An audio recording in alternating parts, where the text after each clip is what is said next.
Amandla. Thank you, comrades. Sawungena emakhaya, comrades. Thank you. Sizawufika.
Amandla.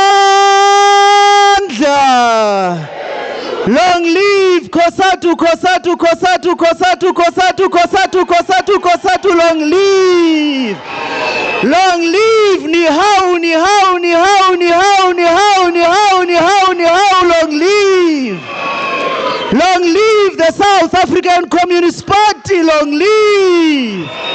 Long live the African National Congress, long live.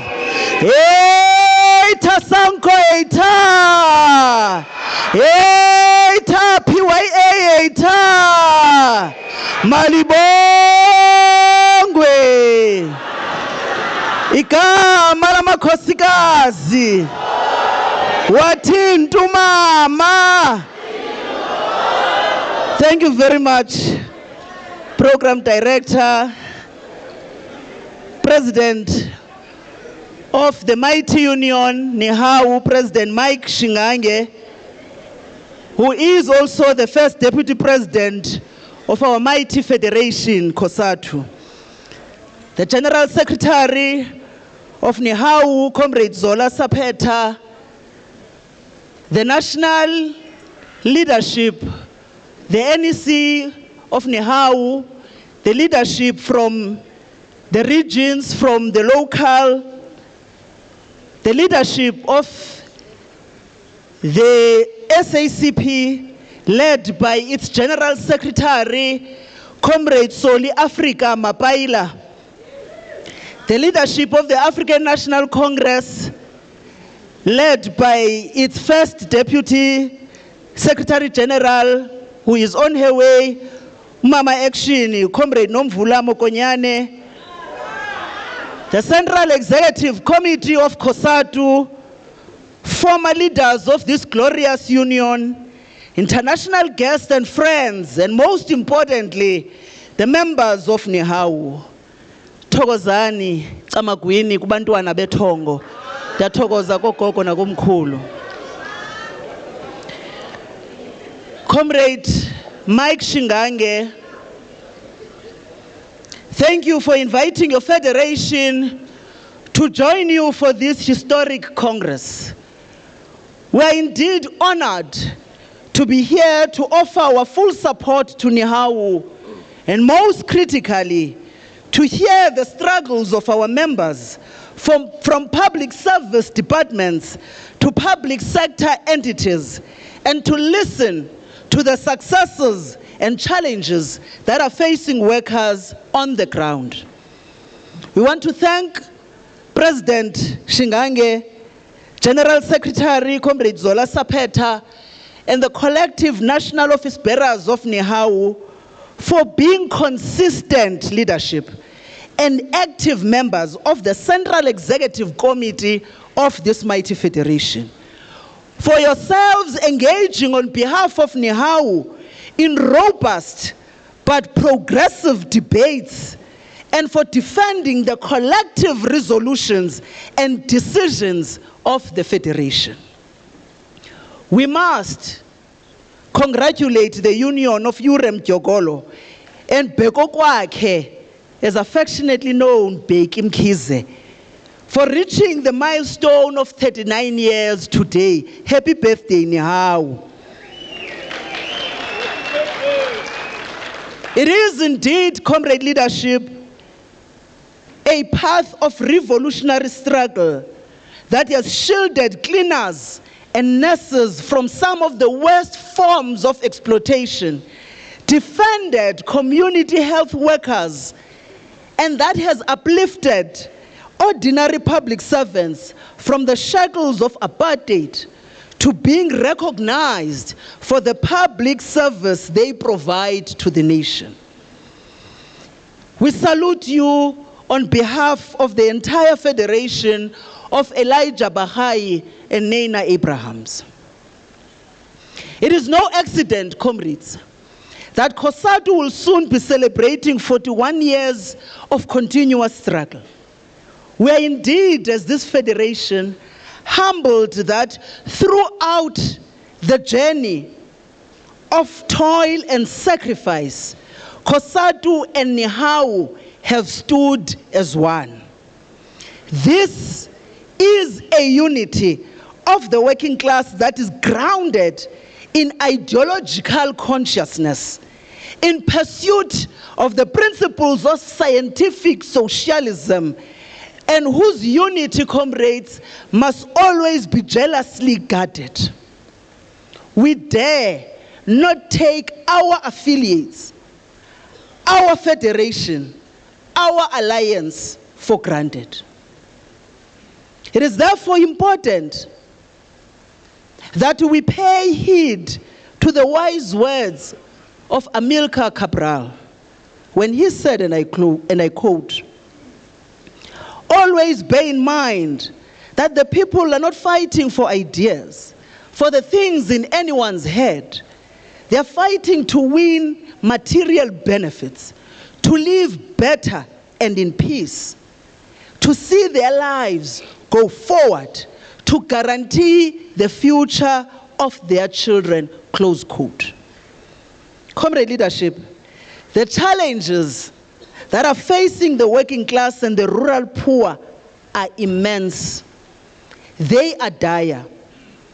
And it is no exaggeration to state that the working class is under siege.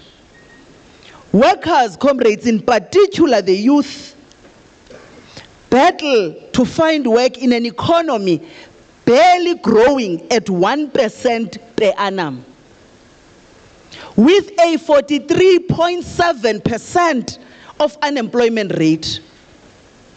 South Africa remains the most unequal society, faced with entrenched levels of poverty and inequality. This, comrades, necessitates that as this Federation of Urem Jogolo, we respond collectively and decisively as the alliance. We cannot continue naively upon a path of neoliberal and reckless austerity budget cuts. Because, comrade leadership, to repeat the mistakes of the past is to continue to reap the very same socio-economic crisis. COVID-19 proved beyond doubt the role and the critical role of a capacitated developmental state. The working class and the poor do not have, comrades, the luxury of medical aid. They don't have the luxury of taking their children to private schools and to have security surrounding them. They depend upon a well-oiled state in order to uplift them from the bondages of poverty. It was during COVID-19 that our healthcare workers protected the nation. saving millions of lives. It was during, comrades, this global pandemic that COSATU, with government and social partners, put in place one of the world's largest economic and social relief packages, including more than 65 billion rands from the Unemployed Insurance Fund that has enabled 5.7 million workers from our restaurant, from the textile sector, to feed their families. And therefore, we must be careful in our moments of anger to abandon the battlefield of class struggle. Some ask, what is the point of NEDLAC? Our statutory social dialogue forum. Yet, comrades, it is NEDLAC, or it is at NEDLAC rather, time and again, where this federation has defended the hard-won rights of workers and improved the lives of the working class. When some wanted to end the COVID-19 socio-economic relief package, the social relief distress grants, ezixana sirefera kuzo sithi uCyril uyawathanda omahlalela, that 350. Comrades, it was COSATU that spent and stepped up to ensure that the social relief distress grants continues beyond COVID-19. Today, 8 million unemployed persons are receiving the social relief distress grant that, with all its limitations, which we appreciate, is a foundation for what we have been demanding, which is a basic income grant. It was COSATU, comrades, your federation, yourselves, that intervened with the recent fuel hikes with government, ensuring that 18 billion rand fuel levy relief was provided to cushion commuters. We are not, comrades, elected to merely lament on the challenges that are facing workers, but our responsibility as leaders is to find and implement progressive solutions. When clothing workers were not paid during COVID-19, and the UIF was unable to dispense relief in time, COSATU, and when I say COSATU, I mean unions of the Federation, led by SACTU, clothing, textile, leather workers, tabled 2 pension reforms. Today, more than 4 million workers, including many public servants, have received over 70 billion rand relief. We are now, as this federation, engaging our government on the next phase of these reforms, which is what public sector workers have been calling for, to reduce the suffocating tax and to provide greater relief for struggling workers. This is the next phase. And comrades, whilst we continue to push forward, we must avoid, therefore, the temptation to denounce our own victories. Workers are battling retrenchment in the public sector, in the private sector, on a daily basis.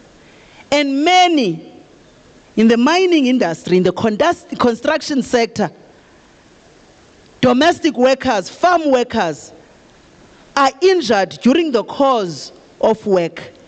Yet when they go to claim monies that are due to them from the UIF and the compensation fund, they are met with never-ending queues, never-ending delays and frustrations.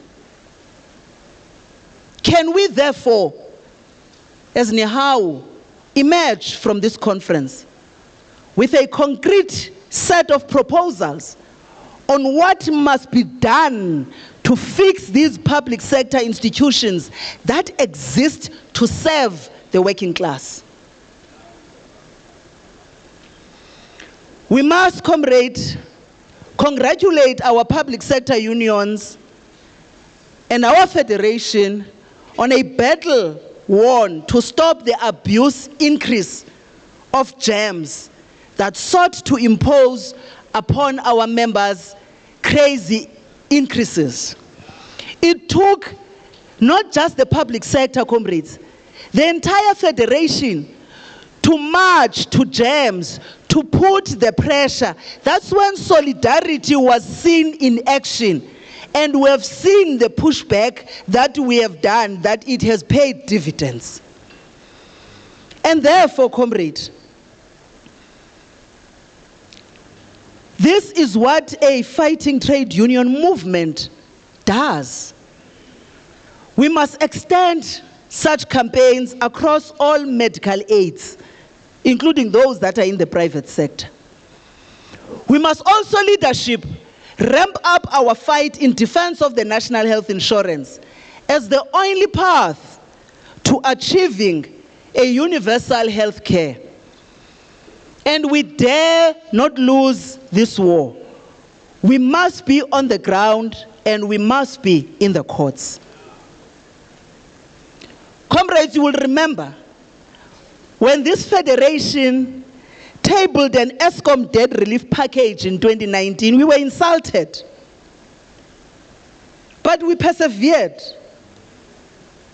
And today, ESCOM has turned the corner and defeated the load shedding that once crippled the economy. Now, our responsibility must be to defend this anchor of our industrial growth and block any attempt to privatize it. We must, comrades, as this federation, ensure that ESCOM is assisted to make electricity affordable for economic growth. The recovery of Transnet, of Metro Rail, proves that the state can and must be fixed and not abandoned to privatization. Indeed, comrade leadership, more must be done to return these and other critical SOEs to their full capacity. And this, comrades, I must say, is not a luxury, but it is essential to make the economic growth that will be able to create decent jobs. The Federation has long agreed to champion proudly South Africa and Buy Local campaign. But comrades, when we ask affiliates of the Federation to report on this, we are met by silence.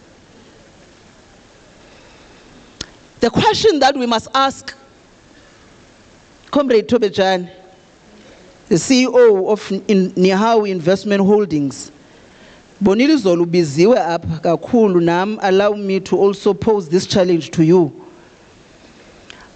And the chair of the board, are our investments supporting companies that produces locally produced goods? Are the t-shirts and the bags purchased for this conference made in South Africa? Because economic growth iqala up.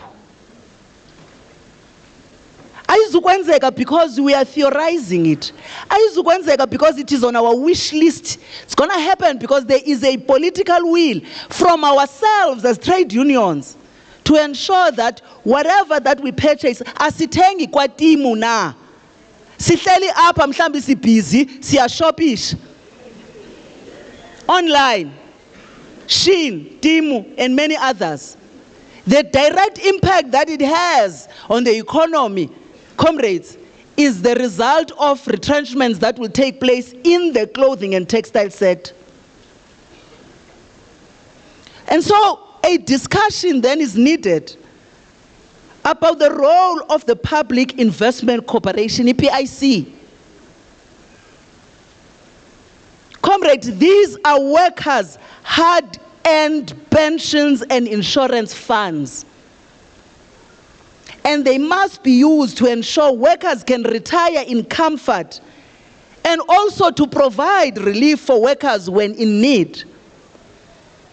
And so they must be mobilized to stimulate inclusive economic growth and industrial development, to tackle unemployment and to ease the cost of living burden upon members. We must, as this federation, comrades, express our frustration about the challenges many public servants, teachers, police officers, traffic officers face when it comes to affordable housing. The question then is, what is our plan to ensure that the GEPF provides affordable home loans and housing subsidies for our members? Why, comrade, is this a matter for conference resolutions, but not for implementation? Kunini si resolve. Every time we get to it, city, we reaffirm. But our reaffirmation, ayibonakali on the implementation side of things. Ayibonakali.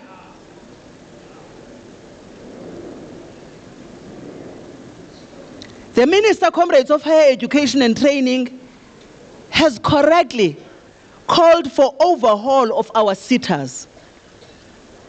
And this is long overdue. Our economy is struggling to grow, and our youth lack the skills of the economy of today, let alone that of tomorrow. Why are we silent as comrades who organize the SETAs on this urgent matter? Or is it because maybe we are content to allow this mismanagement and looting of workers' monies? Now, the danger of the call by some to abandon NEDLAC, comrades, to withdraw from engaging, is what President Mike Shingange said in his opening remarks. Is that you will leave the site of contestation to your opponents and rivals. When the original proposal to amend the labor laws were tabled at NEDLAC, comrades, they were nothing less than an assault upon the hard-won rights of workers that generations fought for. We were presented with a fait accompli that would have gutted our labor protection. Some, comrades, chose to run away from engaging at NEDLAC.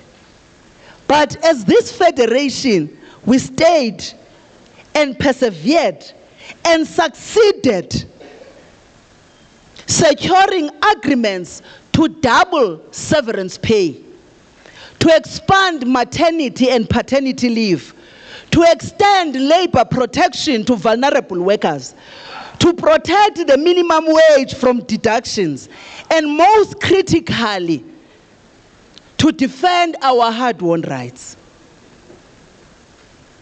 It is easy to criticize and denounce. We were insulted as COSATU when the national minimum wage came into effect. Yet today, it has doubled for 1 million domestic workers, increasing it by 66%. For 1 million farm workers, and by 50% overall, over the few years it has been there. It has raised, comrades, the national minimum wage, wages of over 6 million workers who are vulnerable, from the construction sites to petrol attendants. This is a victory of the Federation of John Gomomo and Ray Alexander.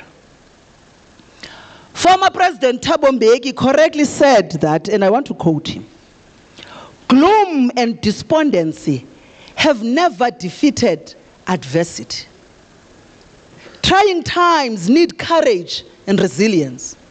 Our strength as a people is not tested during the best of times," close quote. And so, comrades, our alliance with the African National Congress, the leader of the liberation movement, and the South African Communist Party is not a fair weather friendship. It is the most effective and the only vehicle we have to ensure the total emancipation of the working class. And yes, we must agree, comrade leadership, that each alliance partner, including ourselves as this federation, are faced with serious challenges and our own goals. But to abandon the alliance which defeated apartheid and set the nation on the path of transformation and ultimately of building socialism would be reckless at best. And kumnandi ngoba ke iCOSATU ithetha emveni kwe-alliance partners ezireafemileyo ukubaluleka kwale alliance. Msebenzi wethu lula. Ngoba sebesixelela ukuthi abayindawo. Asanidi uyidebate loo nto ngoba bayavumelana nathi sivumelana nabo. The September 2025 COSATU 8th Central Committee mandated this federation to defend the alliance and engage each alliance partner on the need to unite and to reconfigure the alliance. We are encouraged, comrades, by the Alliance Summit, which is from your resolution of the 8th Central Committee, that we are convening it at the beginning of August, as mandated by the COSATU 8th Central Committee. Sitha siphuma ke kula Central Committee benisithume khona sabe si-implementa maqabane. Khasihlale phansi. Comrade, this is not a matter that we can abandon nor allow workers to be divided over. We need the ANC that is renewed, an ANC that is biased towards the working class. We need, comrades, an SACP, our vanguard party that is capacitated and that is on the ground. Comrade Usol Mapaila made the call. Capacitation can take up and take capacitation to enable the party to run its programs. Yenzi, we call, it is for you to answer that call. Ukuthi siyifunda kanjani party. We need, comrades, an alliance that is able to provide clear political direction to government at all levels and to hold government accountable. And we dare not fail the gains that we have made during 1994. The lessons, comrades, of 2024 require the alliance to unite and flesh out the modalities of contesting the 2026 local elections. We need our alliance partners to work with the federation to find each other. Now, comrades, is not the time to allow narrow differences to divide us. Karl Marx correctly implored the proletariat of the world to unite. And that is what is guiding this federation of Violet Siboni and John Katimeni. Comrades, our struggles are not unique to South Africa. Workers from Zimbabwe to Myanmar are under siege.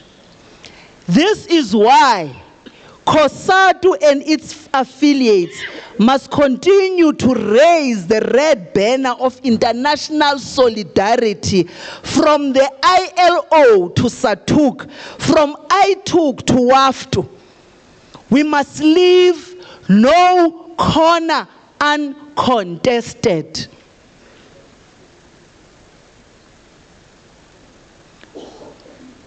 While some comrades may attempt to dismiss social dialogue,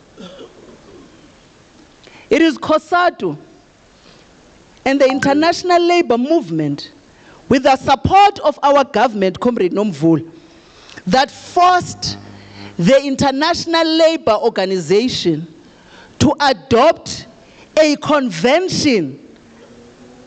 It's called Convention 190, to end violence and harassment in the world of work. And its recommendation 206. Today, the principles of that convention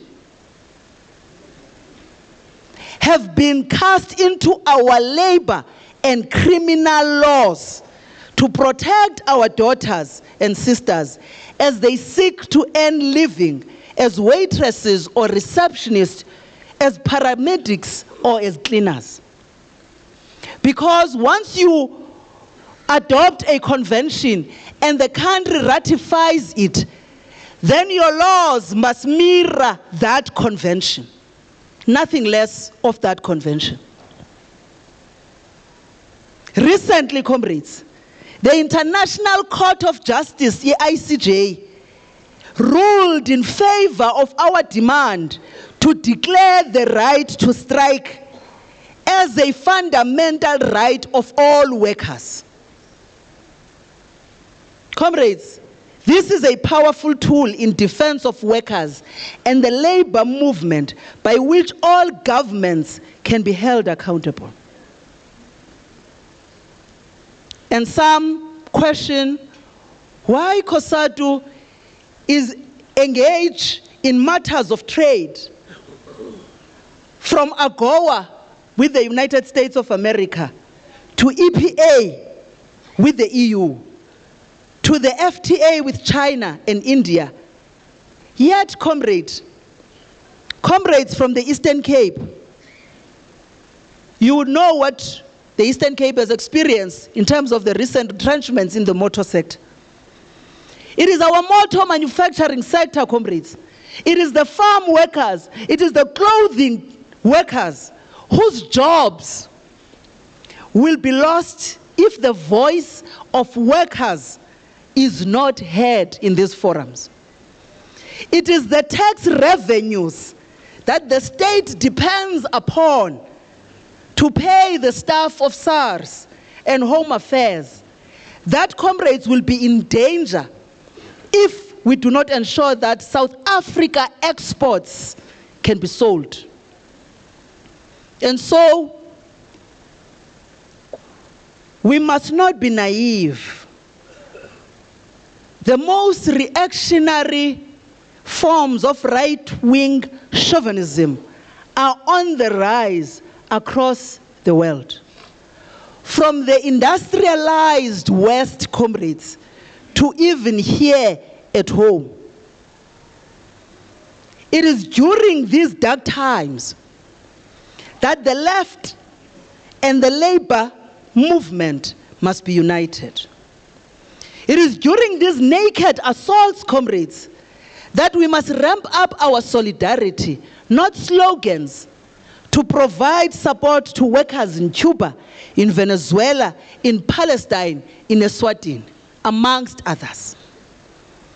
We must equally, comrades, be clear that we reject all forms of xenophobia, violence, criminality, and vigilantism. Our laws must be obeyed at all times by ourselves as South Africans and those who chose to come to South Africa. And only the state must enforce the law.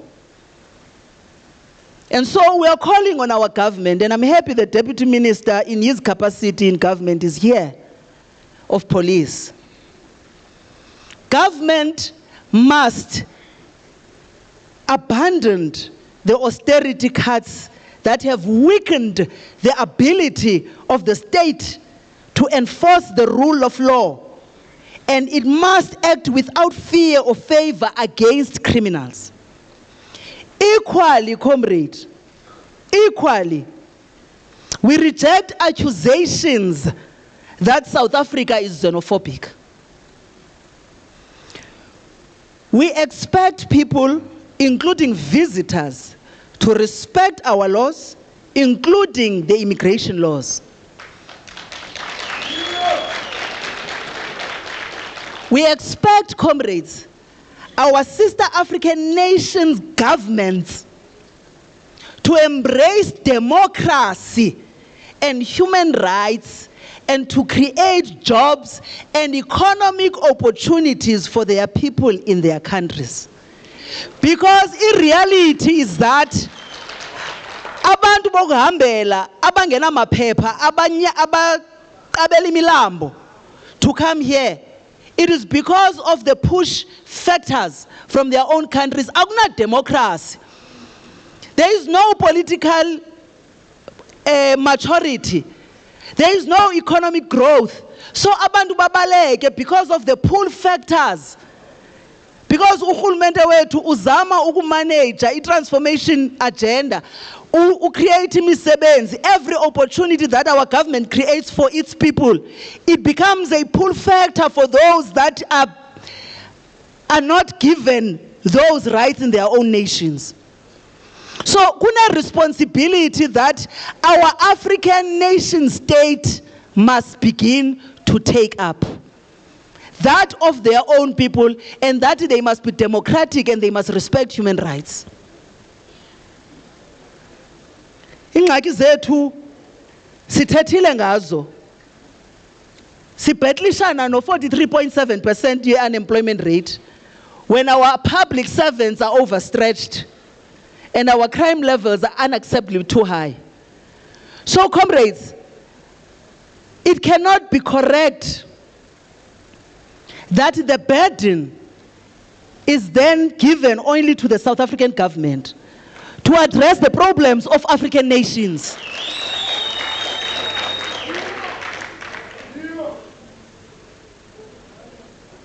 Amilcar Cabral reminded us, and he said, and I quote, "Hide nothing from our masses, tell no lies, expose lies whenever they are told, mask no difficulties, mistakes, failures, claim no easy victories," close quote.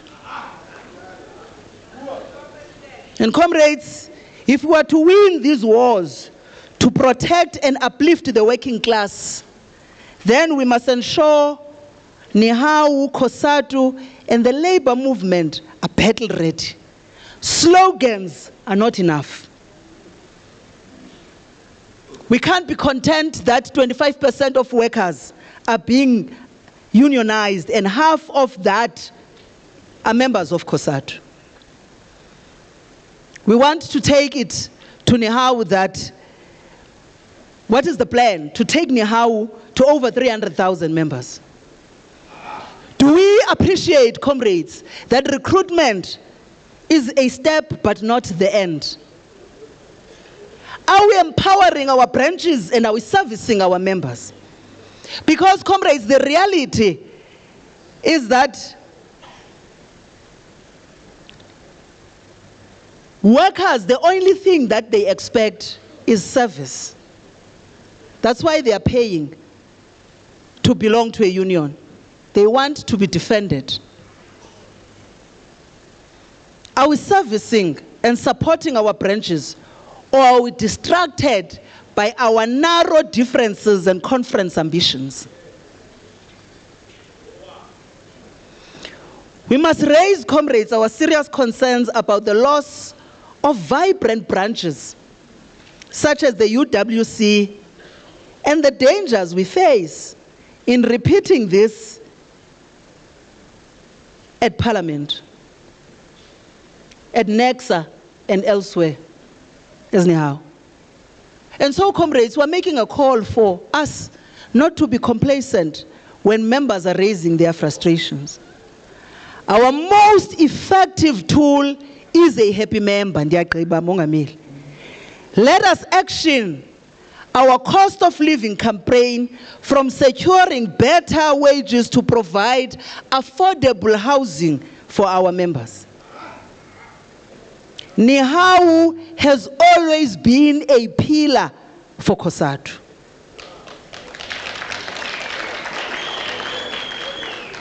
We are now heading to our COSATU National Congress in September.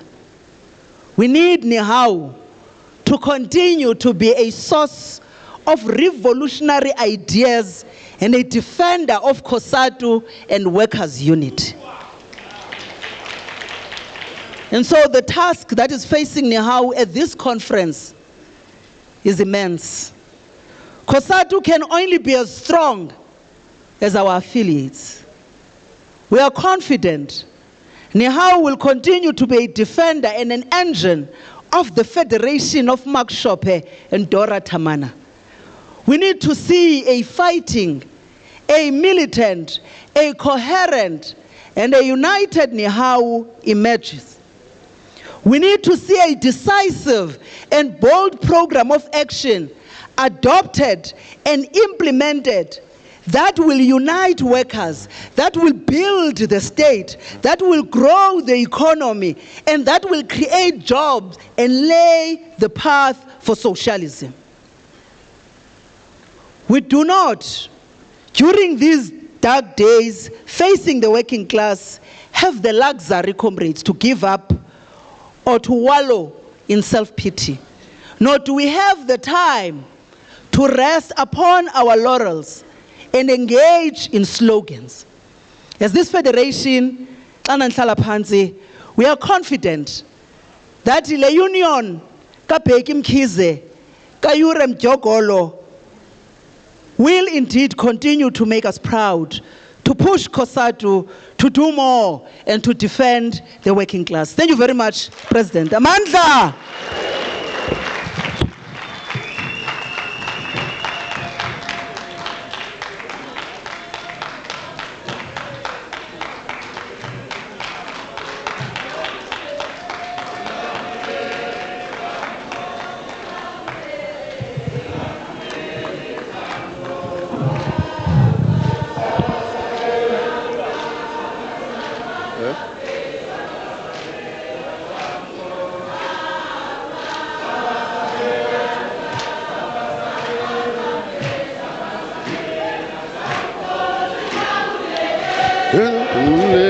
Tambo Silamu Lele, Baba Tambo Silamu Lele, we Tambo Silamu Lele, Tina Safa, Safa, Safa Sapela,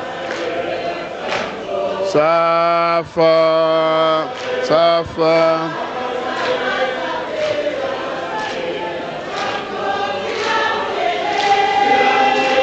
Tambo Silamu Lele.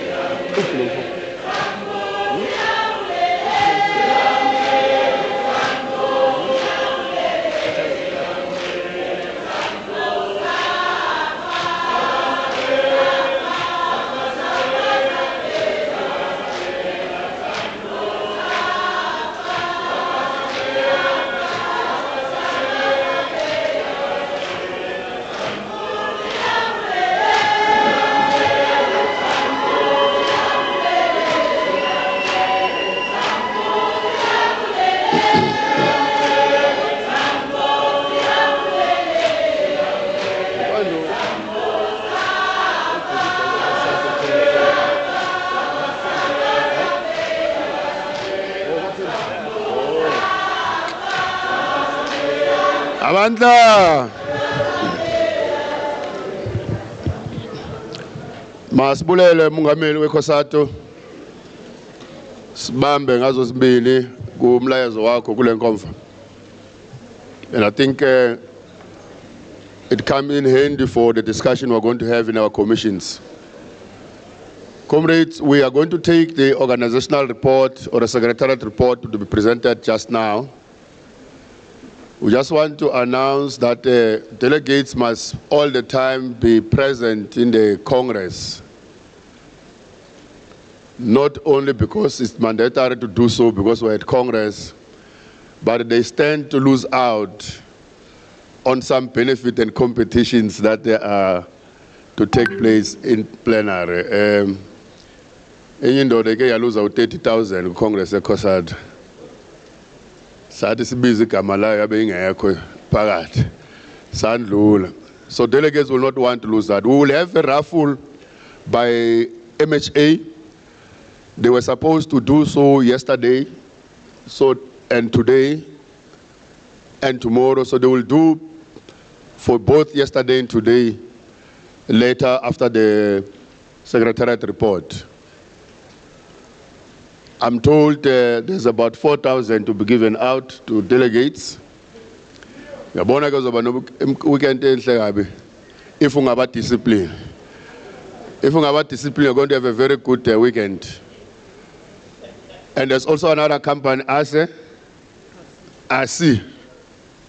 It's also going to do the same. But kukhona nemoto musnibonile. Yeah, so all you need to do is to be disciplined and bet Congress in order for you to get a car or 4,000 or something like that. Comrades, let's raise the General Secretary to come forward and present the Secretariat report with a hot revolutionary song.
Amandla, mawethu,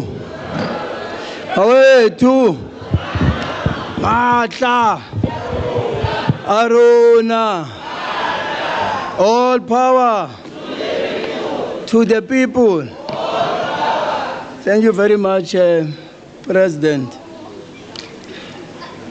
I must start by saying, Comrade, the book that I'm asked on behalf of the CEC to present is 258 pages,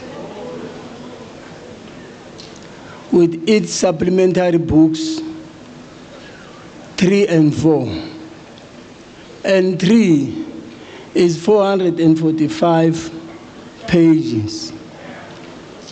And book 4 is 496.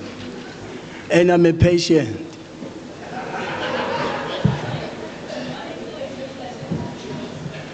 But I'll take an advantage, comrades, that these books,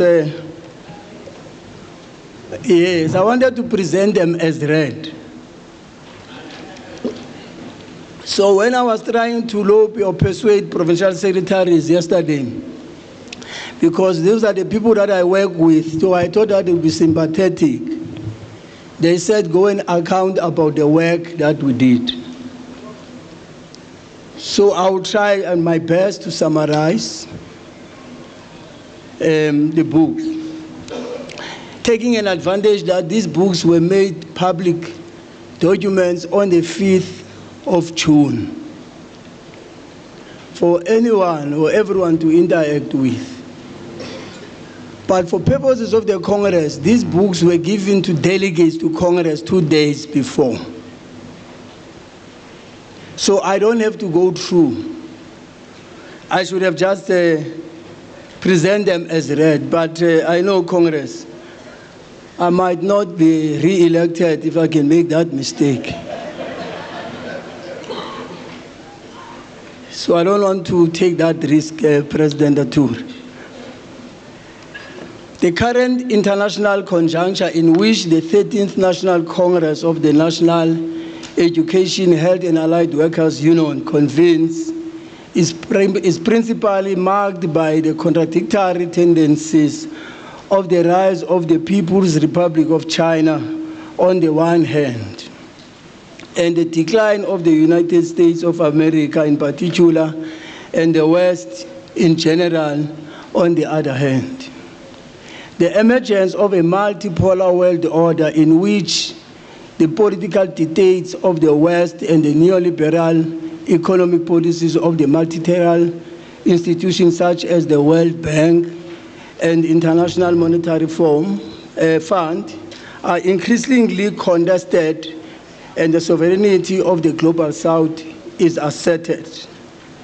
Indeed, alternative international channels for sourcing development finance are now displacing the World Bank and the IMF. The report emphasizes the point that China has already been established as an alternative pole around which an increased number of the countries of the Global South are converging and finding new opportunities to advance their socio-economic developments, amongst others, taking advantage of the platforms and institutions such as the Shanghai Cooperation Organization, Asian Infrastructure Investment Bank, BRICS New Development Bank, and the Silk Road Economic Belt to finance their development. Also, we recall the bold ambition setting out on one of the long-term strategic objectives of the Chinese Revolution by Mao Zedong after he was elected as the chairman of the People's Republic of China in 1955, that of surpassing America in particular after decades that will take 75 years to be precise, but took Chinese economy 16 years ahead of Mao's predictions of 75 years to surpass the American economy in 2014. Chinese is led by serious people for their own revolution. They set targets, they give it all. They commit themselves to achieve that. That's a key highlight that we want to make. South Africa's case at the International Court of Justice on the genocide in occupied Palestine perpetrated with the Western collaboration is but one example of the growing instances of countries of the Global South demonstrating their assertion of political sovereignty. The nationalization of mineral resources by countries of Sahel Alliance is another example of growing economic self-determination in the Global South. Similarly, the rising confidence of the patriotic and the left-wing forces in the Global South, marked by electoral victories in countries such as Chile, which is the latest left-wing electoral swing in South America, and the emergence of Sahel Alliance in Africa, which has successfully uprooted the French colonialism, are gradually influencing the emergence of a multipolar world order. Hence, in his stint as President Trump did not waste time in January 2026, he started by abducting the president of Venezuela and his wife to reverse the nationalization of oil in order for American oil monopolies to take over a country's oil extractions. This happened along his threats to annex Canada and Greenland. Now, the Cuban people and the international radical movements are faced with a monumental challenge of how to defend the revolution in the face of a planned invasion by America, with fabricated charges already being leveled against Commandant Raul Castro as part of the deceptive ploy to abduct him too. We are raising the unfortunate tragic outcomes of the 7th national elections in May 2024, which were followed by the election of Trump as the President of America in November 2024, showing the writing on the wall that the National Democratic Revolution is no longer just on the crossroads, but that it is poised to be derailed, and indeed it is verging on being eventually defeated, giving confidence and emboldening the African-led counter-revolutionary forces, NTA, in taking an advantage of the opportunity provided by the declined support of the ANC.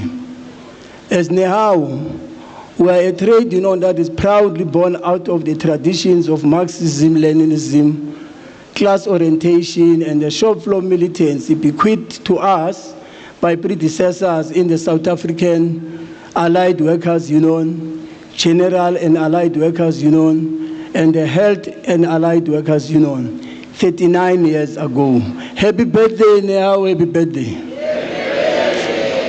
We are proud to unwavering uphold and respect of our revolutionary roots, which are also consistent with the founding ideological and political principles of our federation, the Congress of the South African Trade Union, COSATU.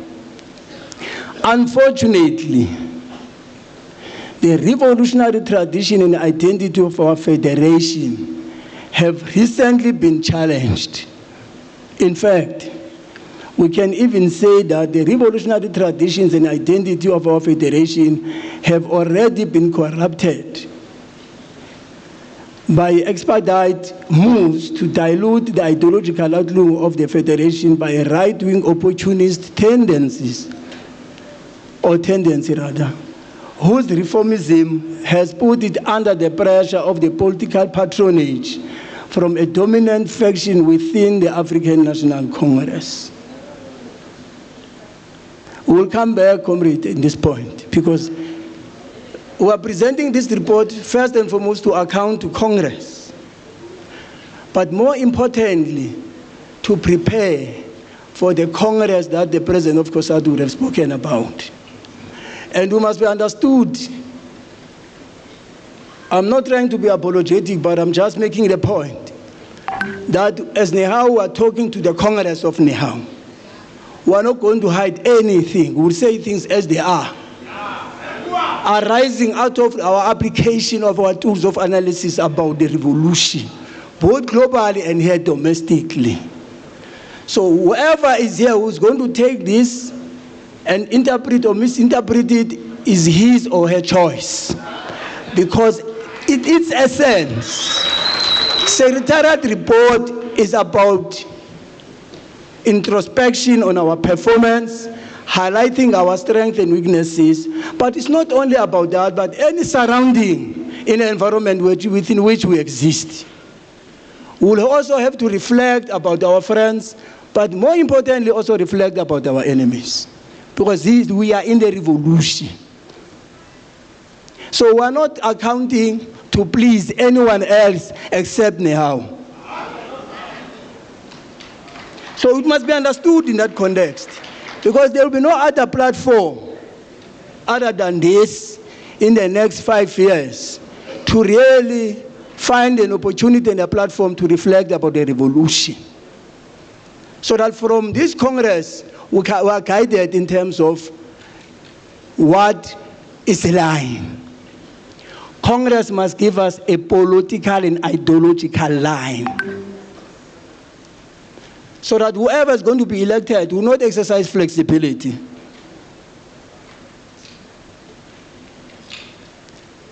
So those are the difficulties of being a leadership, Comrade Diana. No flexibility. Comrade said, so that technical flexibility sometimes is misconstrued or abused, you know.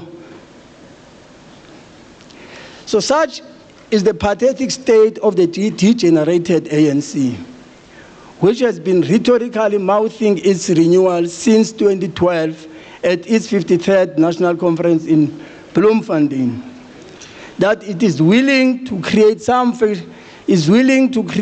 fictional division within a workers' organization. The ANC claims to be the strategic political center of the alliance and the leader of the society, but it is unashamedly divisive in quoting a section of our federation and encouraging it to undermine the authority of its own Congress resolutions in favor of the narrow interest of a larger petty bourgeoisie-dominated party that has been driving a bourgeoisie-oriented transition since 1996 and unleashing a rolling austerity offensive since 2015. But as now, we are nothing if we are not the steadfast adherents of Marxism-Leninism.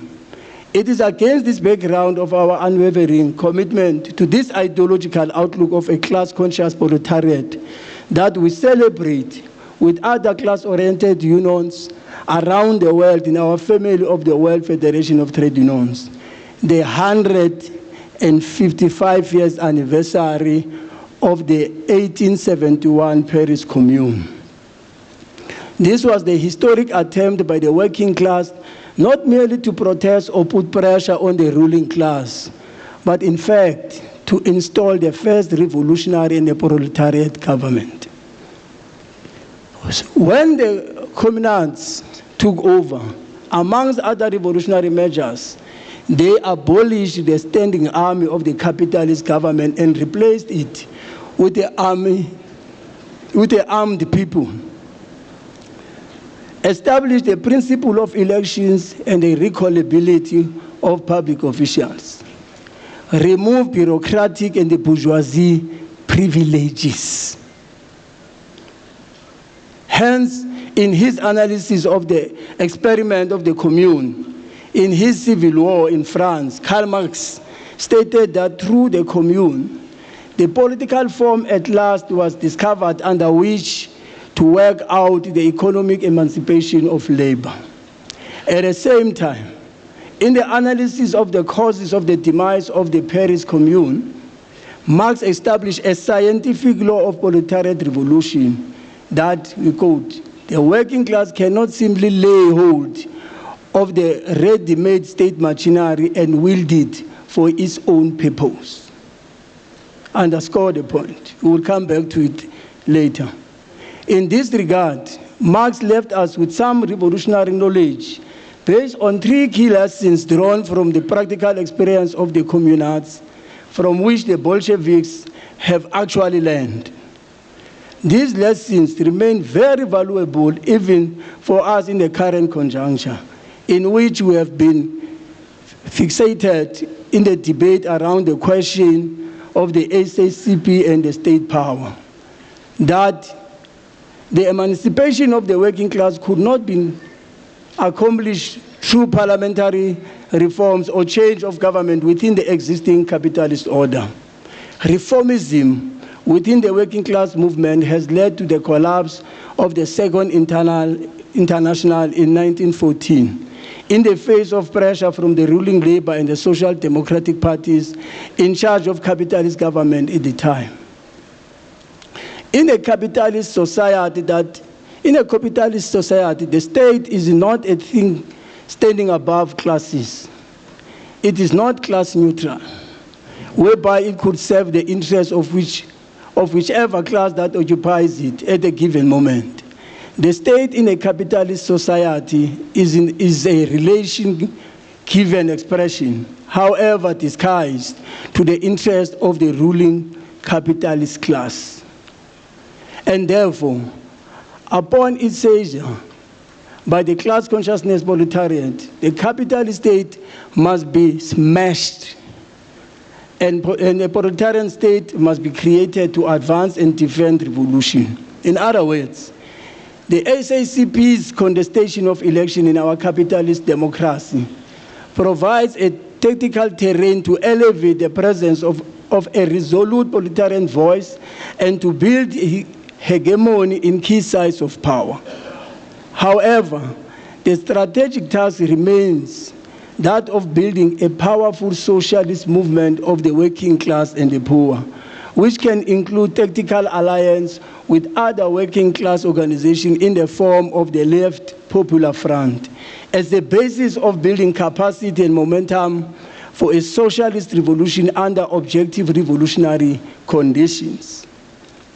Our economic characterization of the current global conjuncture has consistently been framed by the sharpening multiple, interconnected, and mutually reinforcing contradictions and the crises that are unfolding in the current phase of monopoly capital, the highest stage of capitalism, while others call it polycrisis. For some time now, Marxist political economy has shown beyond dispute the continuous operation of a more fundamental contradictions in the contemporary capitalism. This is one of the iron laws of capitalism discovered by Marx, that as it matures, capitalism introduces advanced technologies that replaces labor. In this case, this gadget must not change our thinking. And this deprives it of the source of profit in the long term, since labor is the only source of new value. This is the law of the tendency of the rate of profit to fall. Hence, since the World War II, there has been a steady but clear trajectory in the decline of the aggregate profit rate, vice versa, massive investment in equipment or constant capital. In turn, this brings another Marxist law of overaccumulation of capital into operation. The confluence of all these contradictions accounts for the current global economic stagnation in which America is poised to be the epicenter of the outbreak of a new cycle of global crisis at any given moment from now on. The 14th of June 2026 marked the 30th anniversary since the launch of the neoliberal trajectory, with the impositioning of an economic strategy called growth, employment, and redistribution, no popular known here, within whose parameters of all macroeconomic policies pursued by 7 consecutive ANC government has been located. As a temple of all the economic policies that have been implemented, the results have neither been a sustainable economic growth, employment creation, nor the distribution of the country's wealth to the masses. If anything, the economic performance indicators exploded into crisis proportions as the distribution of wealth was infected, in which the poor became even poorer and the rich became richer. Unfortunately, the domestic economic situation has been primarily characterized by the implementation of a rolling austerity program since 2015, which on the back of the COVID-19 pandemic, it was intensified from 2021 onwards by the 6th administration. Hence, in 2022, GDP per head slipped below the same ratio in 2007, which underscores the fact that the average living standard have been falling for the 19 uninterrupted years since the global economic crisis. The public sector workers were not spared from the rolling austerity offensive. Indeed, at the 12th National Congress in 2021, we were reeling from the intensification of this austerity offensive, as the 6th administration had taken an unprecedented decision of dishonoring the implementation of the final year, the last leg of 2020 in the collective bargaining agreement that was signed as Resolution 1 of 2018 at the Public Service Collective Bargaining Council. Hence, the previous Congress elevated the defense of collective bargaining into our theme. Whilst throughout its tenure, the 6th administration continued the butchering of the public servants with unilateral wage adjustments that were decoupled from the rates of inflation, complemented with pathetic cash gratuities. Unfortunately, during this time, some of the long suppressed ideological cracks surfaced within the ranks of COSATU Public Service Union. As one craft union exposed its true and inherent ideological colors in finding a common cause with other similar unions outside the ranks of the Federation. Nonetheless, in the overall and over the period under review, arguable, we have indeed stepped up our work pertaining to the organizing pillar, in which we reaffirm the centrality of the war rooms as the permanent feature in our mode of operation to enforce seamless coordination. Admittedly, this has been uneven, inconsistent, and sometimes ritualistic rather than purposeful. We have piloted the implementation of our innovative closed ranks defend the base campaign in selected regions, which means that we are still far from internalizing and getting this program to a level of synchronization across provinces in the process of its implementation. We cannot continue to go from one Congress cycle to the next with stagnant membership, when the closed rank defender base was meant to empower all our provinces to step up their work by using the war rooms to position our regions as the real centers of service delivery for members at workplace, and to change the membership growth into sharp upward trajectory. We are pleased to report, though, that in 2023, we attended a resounding and a successful 14th World Congress of the Public Service and Allied in Bogota, Colombia. The Public Service and Allied is now a trade union international that is steadily moving from strength to strength within the global family of the class-oriented international trade union movement of the WFTU, since we are accorded the responsibility of initiating its rebuilding through the Office of the General Secretary in 2019 at the 13th World Congress in Larnaca, Cyprus. Similarly, we are proudly reporting that we are proudly reporting and reiterating our congratulatory message to our President, Comrade Mike Shingange, on his election as a Vice President of WFTU and a full member of his Presidential Council, replacing the former COSATU General Secretary, Comrade Begin Chalinjan. On the international front, I will be short, comrade. Dear Congress delegates and comrades, it is an honor and particularly pleasing that for the compelling reason of upholding proletarian internationalism, we shall later today use the international seminar to concretely ground this international overview. Such work will be done through commission discussion that shall then serve as the basis upon which our 5-year international program is formulated. In the same breath, we once more express our profound appreciation to all our international guests for accepting our invitation.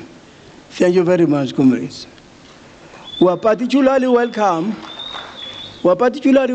the presence of the president of the International Workers Institute and the honorary president of the WFTU, Comrade George Mafrigos, who's supposed to have arrived by now,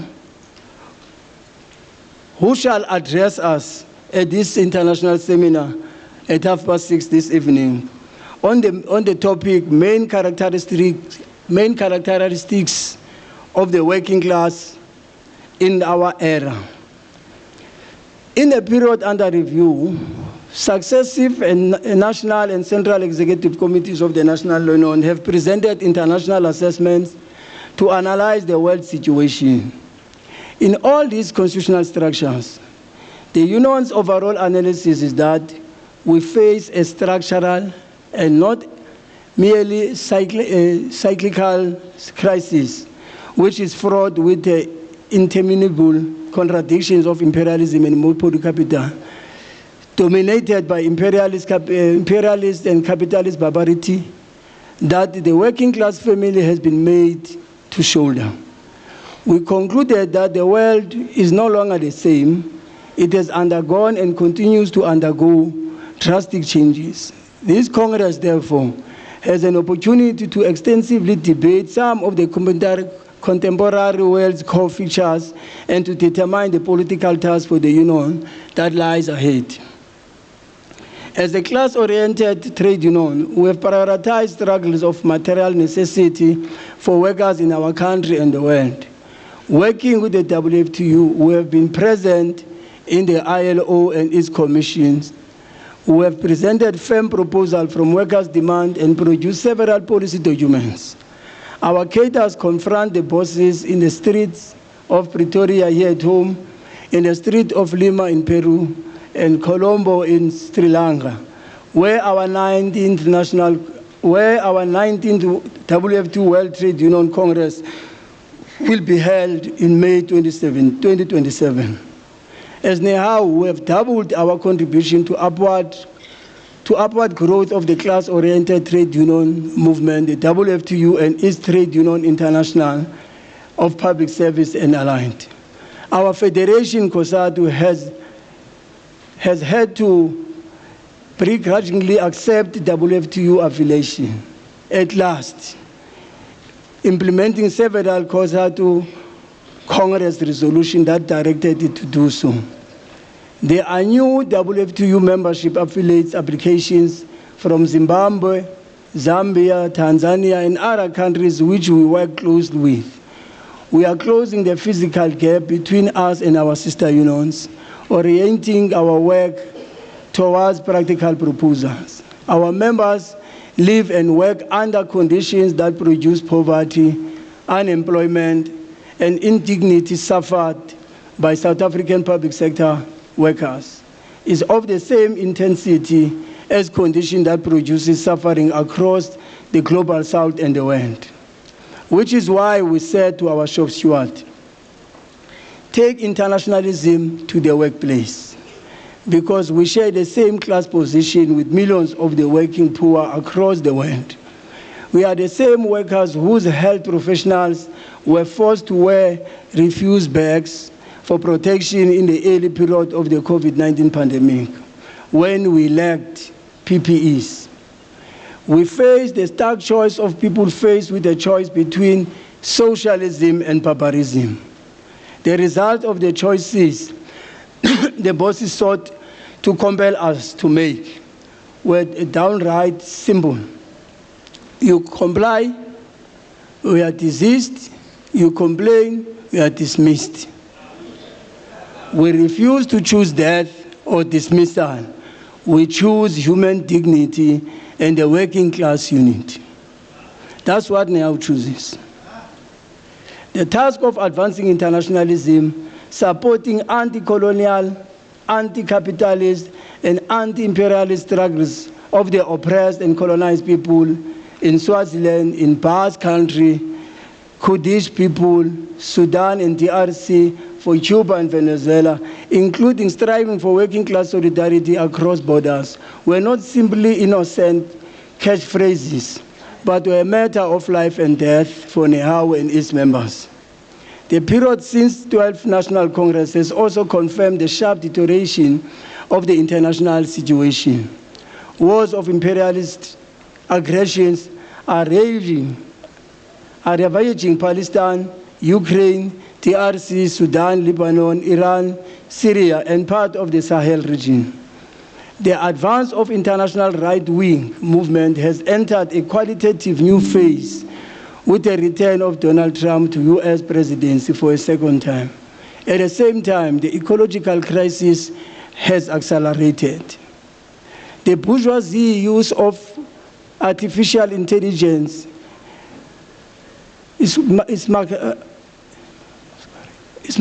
masqueraded as a sophistication of the modern ruling class, yet is devised to suppress wages, eliminate jobs, used for workers, civilians, and to concentrate the social production in the hands of the tiny capitalist class.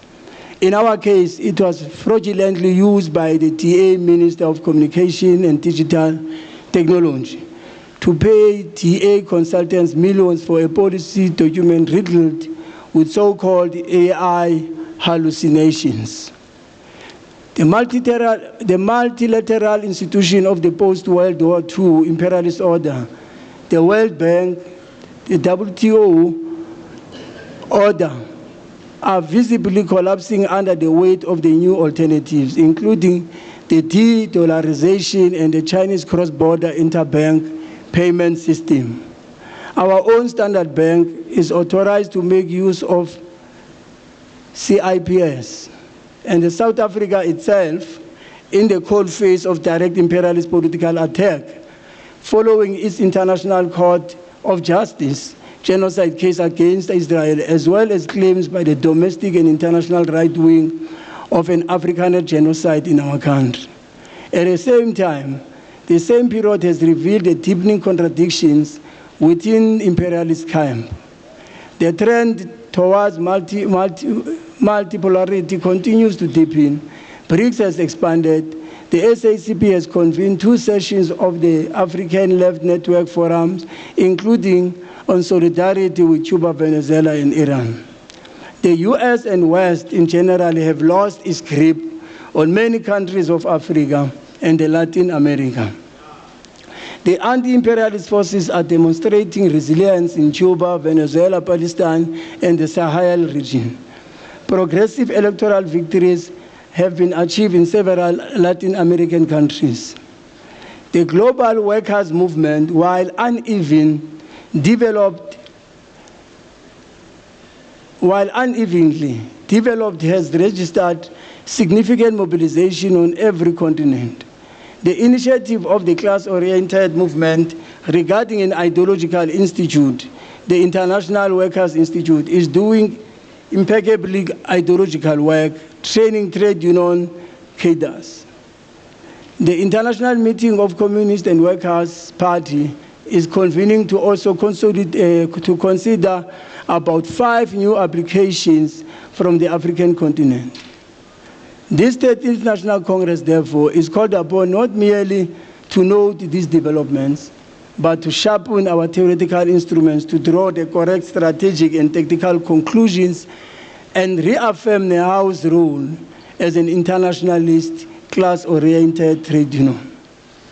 Our international context continues to deal with the structural crisis of global capitalism, socialism, as the exit, exposing the deep structural crisis of capitalism that erupted around 2007 without resolution.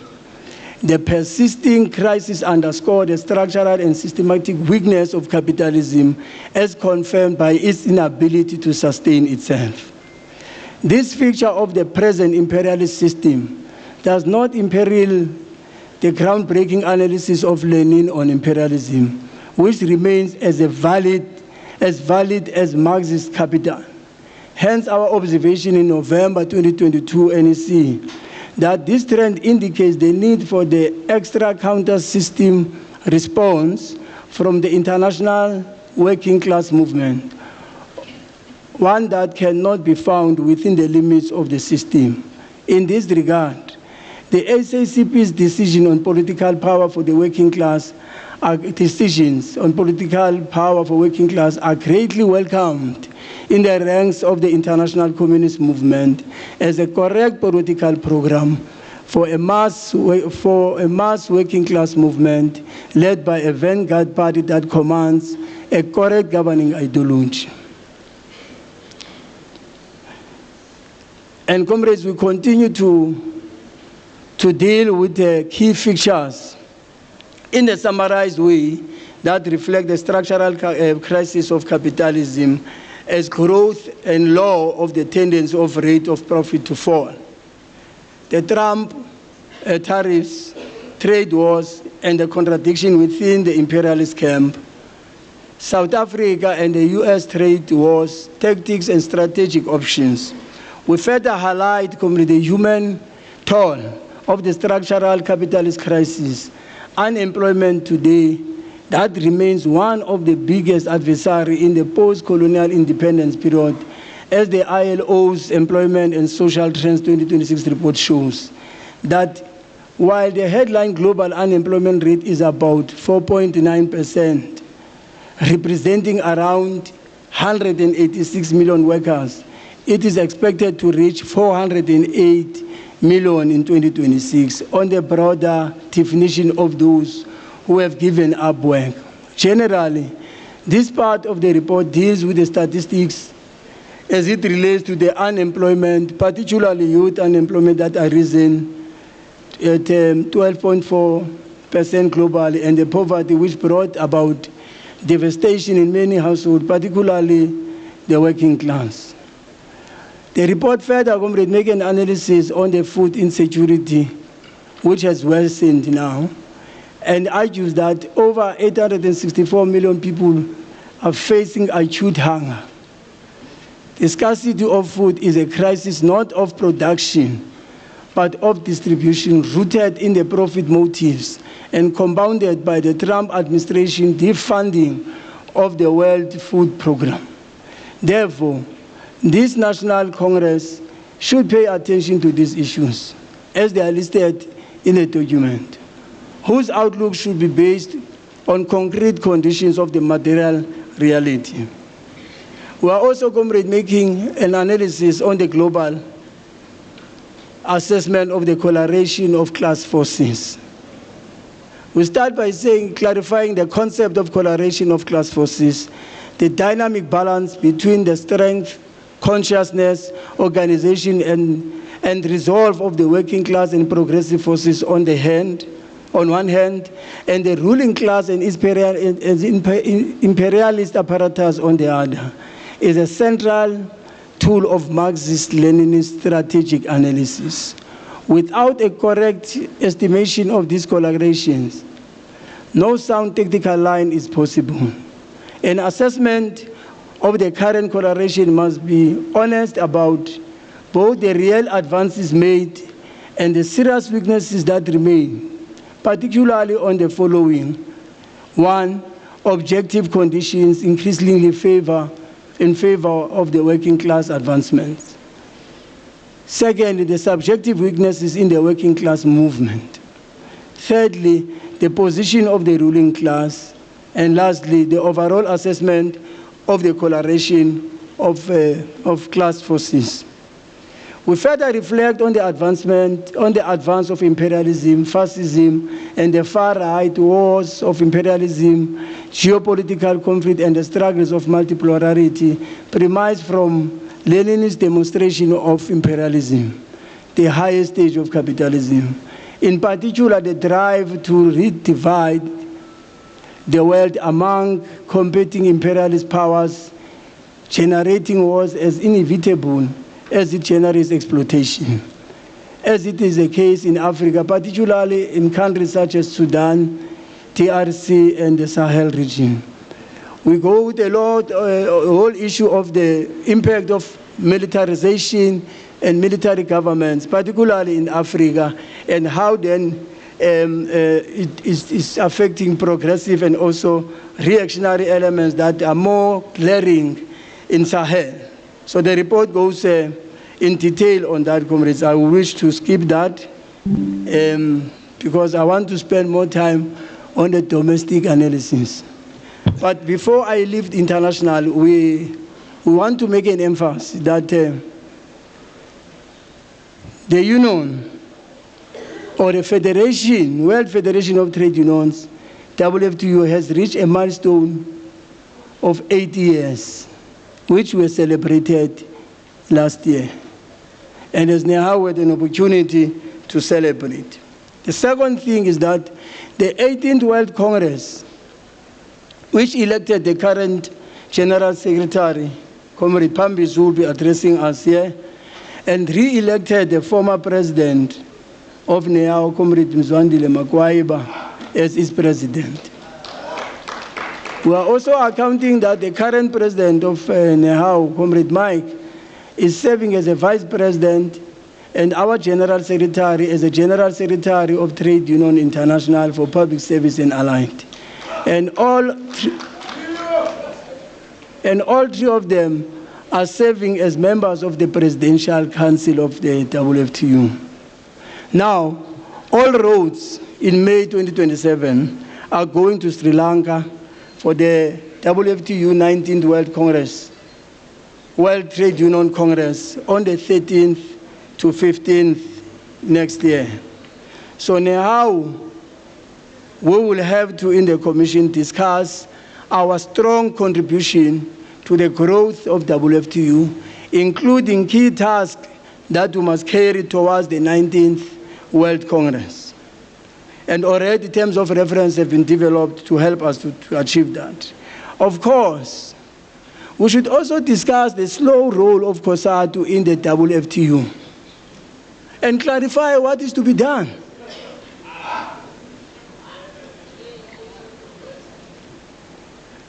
The affiliation of COSATU to WFTU must not be on paper, must be in all fronts. The truth of the matter, if we are not 1 or 2 or 3 unions in the country, South Africa, that celebrates the 3rd of October, will be only 1, if we are not 3. But there is no dedicated and a vigorous program from COSATU to celebrate the birth of WFTU after its affiliation. And we don't think that we must be comfortable with that. We must be irritated by that. Otherwise, if we are not pushing it, we will watch the 7th and focus on the 3rd. Because we belong to the class-oriented World Federation of Trade Unions. We are not shy to exhaust our resources in support of that cause. But we are shy to direct our resources to I-TOOC programs. So one of the critical tasks going to COSATU Congress is to make this analysis at that Congress. Because sometimes when we discuss WFTU at COSATU, we are looked as funny guys who are troublesome. And WFTU is a matter of NEHAWU, not of COSATU. We are no longer an affiliate of WFTU as COSATU, because COSATU has affiliated.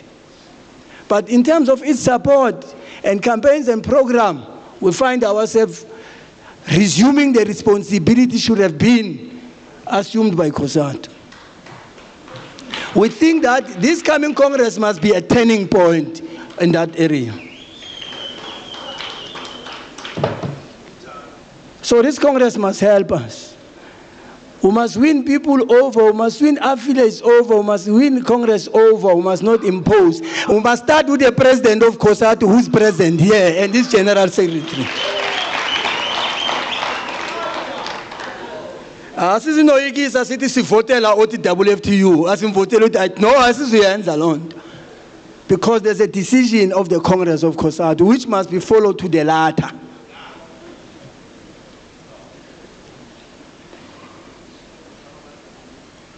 We must also recognize the critical role played by NEHAWU in revamping and ensuring the presence of the Trade Union International for Public Service and Allied. Its president is going to be addressing us now. And President, there's nothing wrong to tell the Congress that Nehawu Financial is the one that is carrying that international organization. And we are here, President, we are the witness. Members of Nehawu, they don't see as the wasteful expenditure. They recognize it as an ideological and a correct class-oriented task to do. So we need also, Comrade, find time in Commission to look into COSATU and its international program and challenges thereof. We must, Comrade, wholeheartedly, we are an affiliate of COSATU, we must do everything else to ensure that we have a federation that is campaigning, that is fighting in all fronts, guided by its pillars and principles. It's our duty. But we must not do that arrogantly and be big-headed because of numbers. We must use our theoretical and ideological and political capacity and organizational strength to help COSATU to move forward. We have heard you, President. We have challenged us to do that, and we are confirming that that's our task. We should also, Comrade, discuss our close. At least, Comrade Nomvula, we just invited the International Relations Committee now. So we're happy, Comrade Nomvula. We used to be excluded. I know we are invited sometimes as attended, but the invitation is, thank you very much, yes.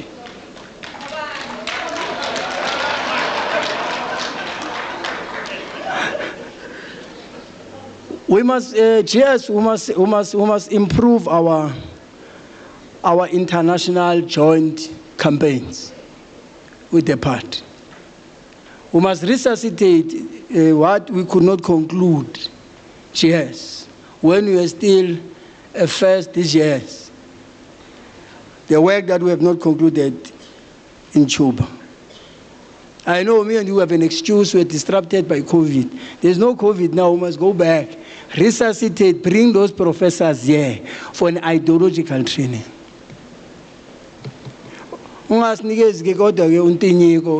Seriously. I'm not saying I was serious.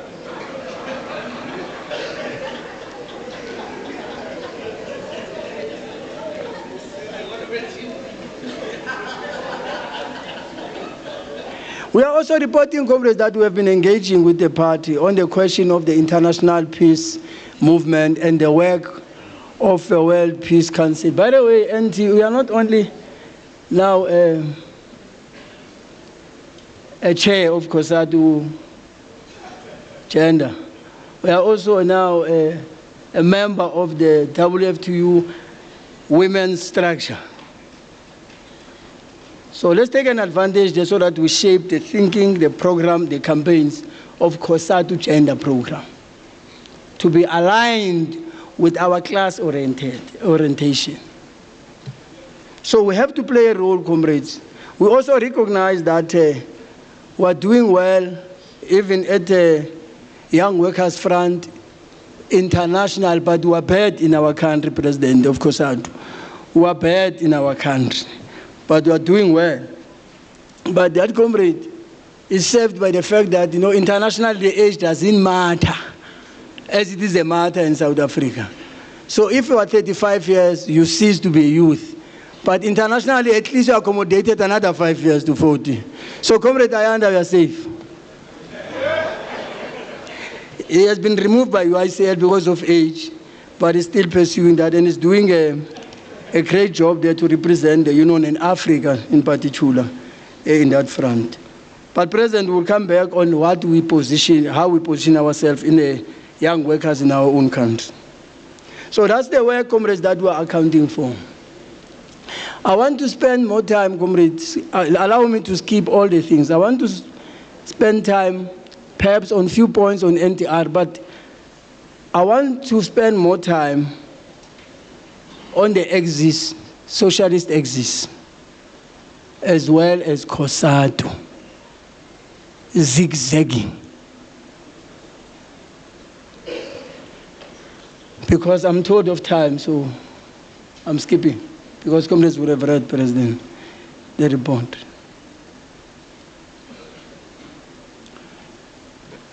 We want just to talk about this thing called a class alliance in a class struggle. How we understood or traced this thing.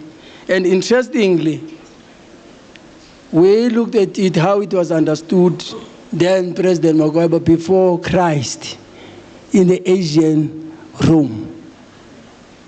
But of course at that time it would lack a class reality or understanding in it. But also because we understood what was regarded or contextualized as Marxist analytical method. That clarifies that every revolution has objective and subjective factors as the premise for us to get into NTR in a more contextualized way. Because subjective factors help us to understand the real conflict we are confronted with. And the subjective factors, they help us to understand the social forces at play.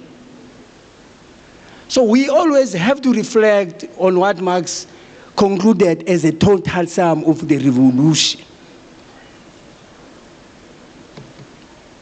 So with that understanding, we have an institute, Comrade Majola. So we'll invite you to be a lecturer on this topic. Not name institute after you. We want you to be. Because objective factors, comrades, really are the material condition based on the nature and the history of the conflict and how the conflict has shaped the political economy and social and cultural foundation of society. While subjective factors are made up of the forces involved in that conflict. Because there are two. There are those who want to maintain or defend the status quo, but certainly there are those who want to change and who are part of those who want to change it. Now, exist not to applaud or to be a spectator or a supporter like revolutionaries Mamelodi Sundowns. It's an overthrow, and we are part of that overthrow.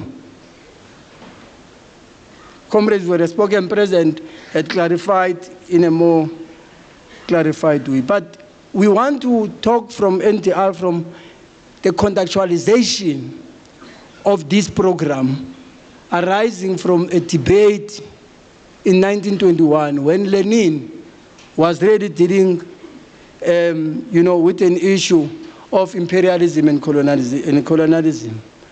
And we do think that that lays a theoretical foundation to appreciate the National Democratic Revolution in 1921, which later was brought in South Africa, more concrete in 1928 by the Communist Party of South Africa, which is popularly known now, South African Communist Party. So this temptation of wanting to push communists out of NTR is false, it's not possible. We can be taken out of structures, but not of the NTR. It's a program we adopted as a direct route to socialism because we got to learn and understand it from this platform of communists, understanding Lenin when he was articulating. And therefore, we're mandated as communists to go to our respective and share our respective countries to shape revolution guided by that National Democratic Revolution. As a program, necessary and also as a direct route. And fortunately, both COSATU and the party had adopted that as a direct route to socialism. And I'm preparing my way to zigzagging of COSATU. Because we can't understand, and we shouldn't blame ANC how it understands NTR, given its multi-class outlook. We should understand NTR differently as the working class. So our working class perspective must be a pointer in pursuit. And why we must be worried, we must be concerned when there's a terrain or a detour. Essentially, the National Democratic Revolution is meant primarily, or no, not primary, because this primary I want to come to it, is meant for the working class. And this has been affirmed by the strategy and tactics of Morogoro of the ANC, which clarifies only one and the real main motive force of the revolution. Until we went to Mafikeng, the province of Slovo. But we are still getting there. So wanted just to emphasize that point. And it's quite important, comrades, so that we understand what is this, what is looked as worrying fact. It ought to happen, a rupture ought to happen, dictated by the material condition. It's not a wish of Solo or Nomvula. Conditions dictate that rupture. Because both the Communist Party, as the vanguard of the working class, that is characterized by the ANC as a primary motive force. They have to contradict on that. Because in the ANC, there's another secondary class, which seems to be at the helm of the leadership of the movement. And the 1997 had clarified by allowing, or out of the analysis accepting, that because of the democratic breakthrough of 1994, the revolution might have created other form of bourgeoisie, but with a different face. So that's why, therefore, the issue of the primary and secondary was accommodated. But it is a preoccupation of the working class to ensure that the NDR is pursued to the latter. Because the working class destination is socialism, not the National Democratic Society, as it is the case in the ANC. And that's a point of rupture. Because others, they think that we have arrived. Others, they think that, no, we're too far. And the working class earn this honor, not by claiming, but because of his class positioning in society. So sometimes, when we deal with the reality of the motive forces, we tend to misconstrue with organization. That's why we don't want to listen to each other. Let's deal with class reality as they are and see whether can we find each other. So we do think that we needed to bring this. You remember that the party at some point had brought something called a Black Republic thesis, which was well accepted in the Communist International, then later was abandoned. But it had helped in the context of clarifying the South African Revolution when it dealt with the question of majority, race, and the class. So thanks to the Communist Party for clarifying the South African Revolution. If you understand the history of our revolution here at home. So, the real tensions, comrade, as per the report that we're presenting, is about the NDR. Because when we're saying it's on the crossroads, we're not fighting the way that we're fighting. The real fight and the energy and the oomph given is because it's being consciously derailed to a point that is going to be defeated, particularly after the formation of the GNU. And who is this GNU? is the ANC and the DA. Who is DA is a strategic enemy of our revolution in the first place. No wonder the alliance is not existing, because things are done through GNU. And I want to assure you, President of COSATU and the GS of the party, and I feel strongly for COSATU. I feel strongly. Facilitate, good luck. Yeah, I need to call, and I know by COSATU call. Yeah, can't do this. Take COSATU, I feel. How would you facilitate this peace? Amidst them, there are class contradictions.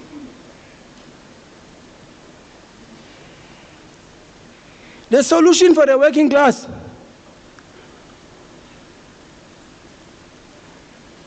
is not pity. It's a class struggle.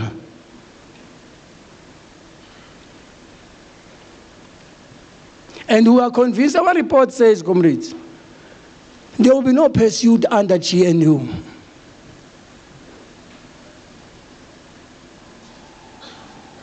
Because during the day we meet, we strategize, then in the evening they meet because someone else in the GNU is not happy with this, then convene.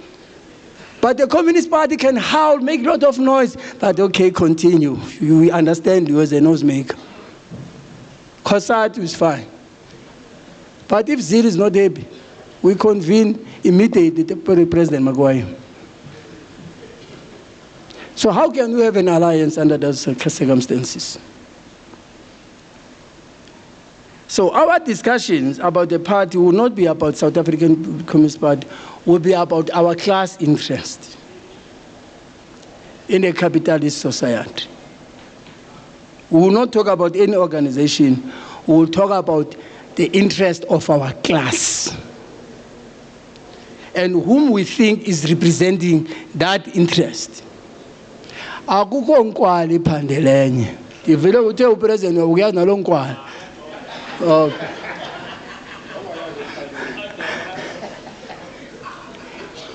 There's no class that pities the other, comrade. That's the reality. We have to venture, comrade. We have to overthrow one class for the other class to succeed. And currently, the working class is suffocating. So, comrades, you must know, you don't have money, or we have never received increase. It's not because someone is an individual making, it's because of the hegemonic class in society that is reflected also in the state, the ruling class. Because the problem, our state think is they think the problem is in the wage bill, President Maguire, and therefore they are attacking the wage bill. So we will not get this. And unfortunately, there are no platforms for the alliance to really deal with these issues of economy.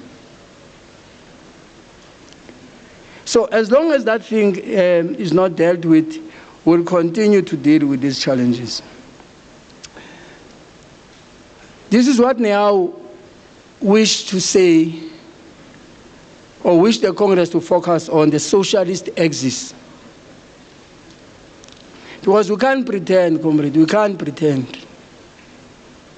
There is a tension between the South African Communist Party and COSATU as organizations. There is. Actually, it's glaring now, it's not hidden. If you don't see it, it means you don't have eyes.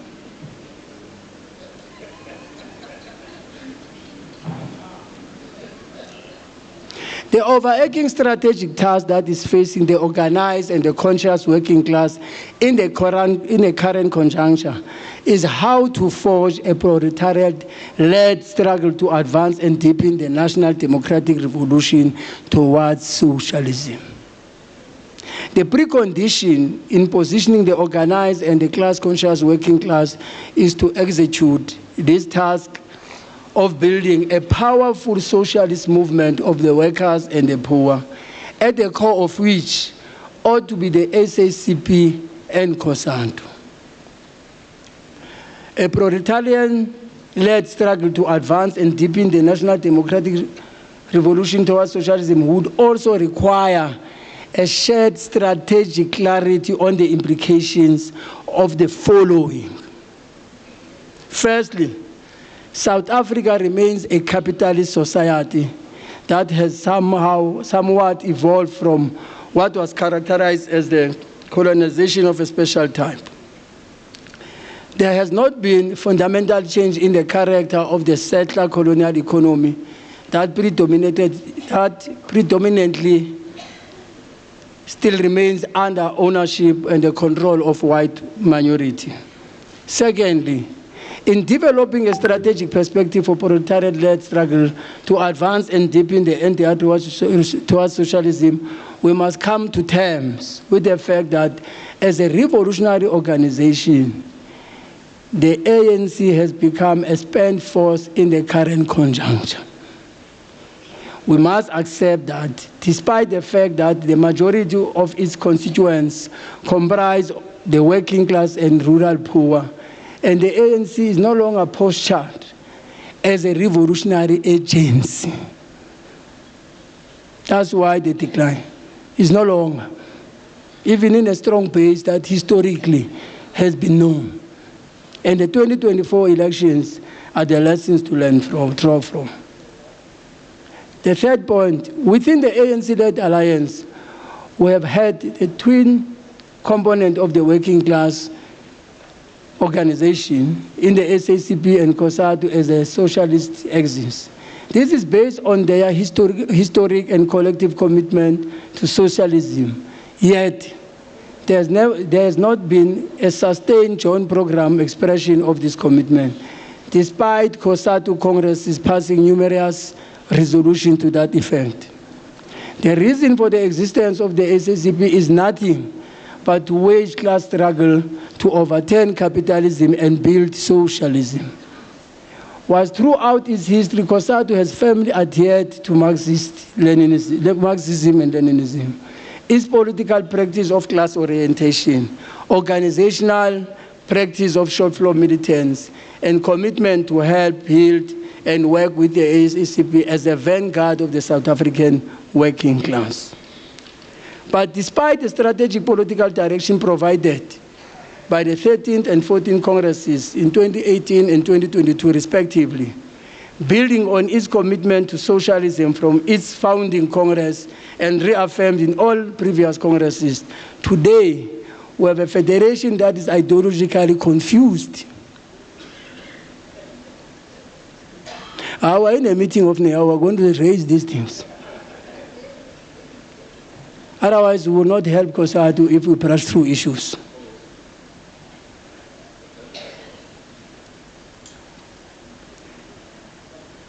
COSATU is led by a section that is flip-flopping and zigzagging when it comes to supporting the SACP as a vanguard party of the working class in the electoral contestation, which itself is a site of class struggle. Fourthly, as part of building a powerful socialist movement of the workers and the poor and forging a left popular front as an organizational vehicle to unite the radical and the working class organization, unfortunately, as NEAO, we must come to terms with the fact that COSATU is now ideologically degenerating and diluted. We can no longer honestly and convincingly talk about socialist exist, given the state of COSATU today. We must accept that we are dealing with a COSATU which is now dominated by a right-wing opportunist sections that is even willing to sacrifice the medium to long-term interests of the working class or the class struggle as such at the altar of the expanded ANC neoliberal agenda. This right-wing opportunist section regards itself as leaders of workers, yet is putting all the stops to keep the federation towing the line and tailing behind the ANC neoliberal agenda, even at the cost of undermining the resolution of the federation's highest constitutional organ. The right-wing opportunist section regularly sheds crocodile tears in the media, decrying the catastrophe the catastrophic socio-economic consequences of the ANC neoliberal agenda amidst crisis level of unemployment, inequality, poverty, and hunger, while simultaneously wanting the workers to betray their own class interests as voting cattle of the neoliberal ANC. COSATU on the SACP contestation, comrades. You were given us a mandate, last Congress.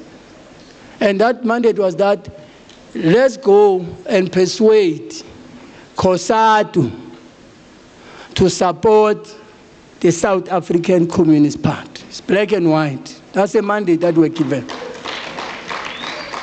We did it. We did it. We implemented it in the 14th Congress of COSATU. That's why we voted. We're pursuing that. And out of that vote, there are outcomes.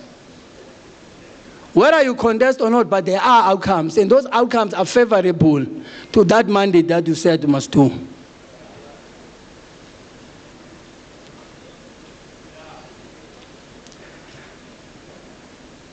Despite the fact that the ANC had won the 2004 national election by a very overwhelming 2/3 majority, NEAU's 8th National Congress, which took place in the same year, still adopted a far-sighted political resolution calling for building a popular movement towards socialism. That Congress also resolved to call on COSATU and SACP to use the 2015 plan and medium-term vision to synergize their programs to give concrete expression to deepening of the NTR as a revolution towards socialism. COSATU 9th Congress took place 2 years later in 2026, and that Congress unanimously adopted the following strategic important resolution. Firstly, the resolution on the SACP and state power, in terms of which, amongst others, the Congress resolved to call on the SACP to unite the progressive left formations, including left-wing political formation committed to radical transformation and socialism. In addition, the 9th National Congress further resolved that COSATU and SACP must have a clear program on the path to socialism that would encourage individual members to make financial contribution to the SACP. And COSATU leadership must lead by example and be card-carrier members of the SACP. Secondly, on the resolution, the National Democratic Revolution and Socialism, amongst others, COSATU 9th National Congress resolved, 1, to adopt an official position that rejects the separation of the NTR from socialism, and assert that the dictatorship of the proletariat is the only guarantee that there will be a transition from National Democratic Revolution to socialism. A popular movement towards socialism located within a structured alliance and involving a range of mass movement must be formed to assert the leadership of the working class in the NTR.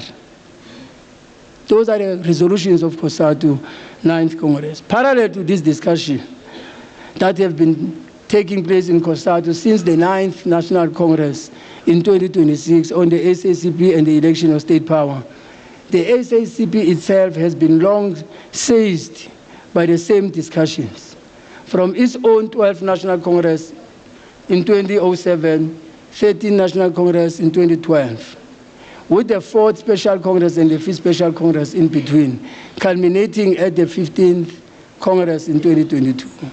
It was out of the deliberation that took place at the 15th National Congress that the SACP concluded the matter, in finally resolving to directly and independently contest the election, with or without a reconfigured alliance. In this regard, the party declared that the SACP would certainly contest elections. The exact modality in which we do so needs to be determined by the way of a concrete analysis of the concrete reality and through the process of active engagement with worker and the progressive formations. Since COSATU 14th National Congress in 2022, particularly since COSATU CEC held on the 24th to 26th February 2025, we have observed some flip-flopping zigzagging on the question of supporting the SACP in the electoral contest.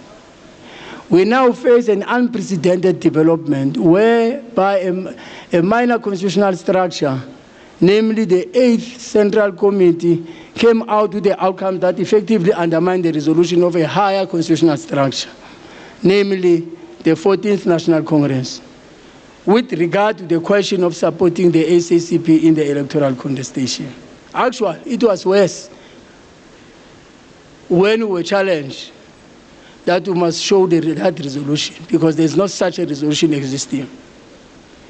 In the 8th Central Committee of COSATU, that is sitting on the basis of the Constitution of COSATU to assess the implementation of the previous of the Congress as we go to another one.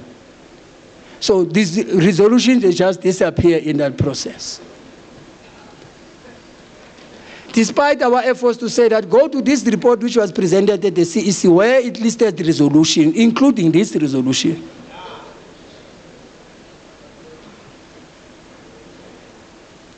This is a development that raises questions as to whether there is a socialist axis that exists in the first place, and whether COSATU has broken away from its long-held or historic ideological outlook of Marxism-Leninism.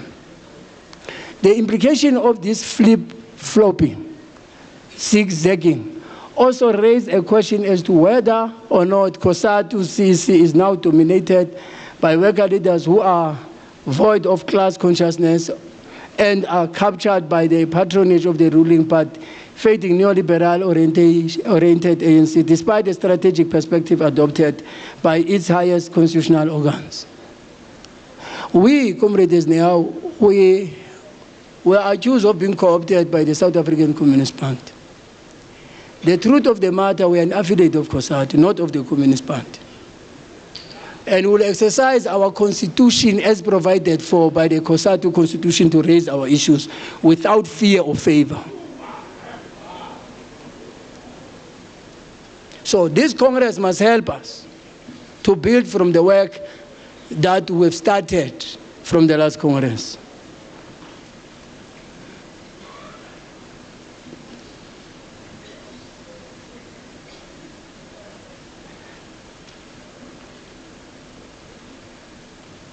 The political outcomes of COSATU 9th National Congress laid the foundation of the resolution to support the SACP in the election contest. Therefore, the political outcomes of that Congress are the point of departure, since all Congresses that followed generally reiterated and echoed its perspective. There is none that deviated from the framework of the strategic perspective laid out by the 9th National Congress. As now, we embrace and reaffirm COSATU strategic perspectives that emerged from that 9th National Congress, as we have actively shaped and sponsored it. Indeed, COSATU 14th National Congress represents a logical continuity with the political outcomes of all the congresses that have taken place after 2009, especially the political resolution of the 13th National Congress in 2018. Indeed, the resolutions of the 9th National Congress underscore the Federation's ideological and strategic consistency, as well as the principled commitment to the working class independence in the context of a multi-class alliance in pursuit of a minimum program of the National Democratic Revolution as part of the proletariat socialist struggle. Our 2022 CEC was satisfied that as NEHAWU we had successfully carried out the political mandate from our 12th National Congress with discipline, as highlighted by the outcomes of COSATU 14th National Congress. COSATU 9th National Congress in 2006, 13th National Congress in 2018, and the 14th Congress in 2022 were ground-breaking landmarks politically or political. Interestingly, the political report of COSATU CEC meeting held on the 24th to 26th February 2025 provides an instructive and honest historic account for the record. This is particularly so on the question of the SACP directly contesting elections and the position of the Federation on the matter. That report acknowledged and reaffirm the political resolution of COSATU's 8th and the 9th National Congress, including the resolution on the need to build a strong, independent SACP as an instrument of the working class, and accordingly the need for the provision of resources to the SACP by the Federation and affiliates. The same report of the 2025 CEC went to illustrate that COSATU 13th National Congress revisited the same issue raised at the 8th and the 9th National Congress and reaffirmed their resolution. In addition, the 13th Congress committed the Federation to continue to work with the SACP in engaging the ANC on the reconfiguration of the alliance.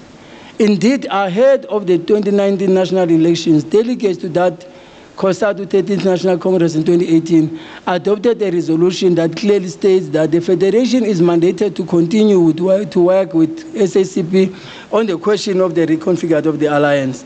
But if it fails, meaning if the engagement with the ANC on the reconfiguration of the alliance fails, the Federation shall work hard to ensure the SACP electoral victory beyond 2019.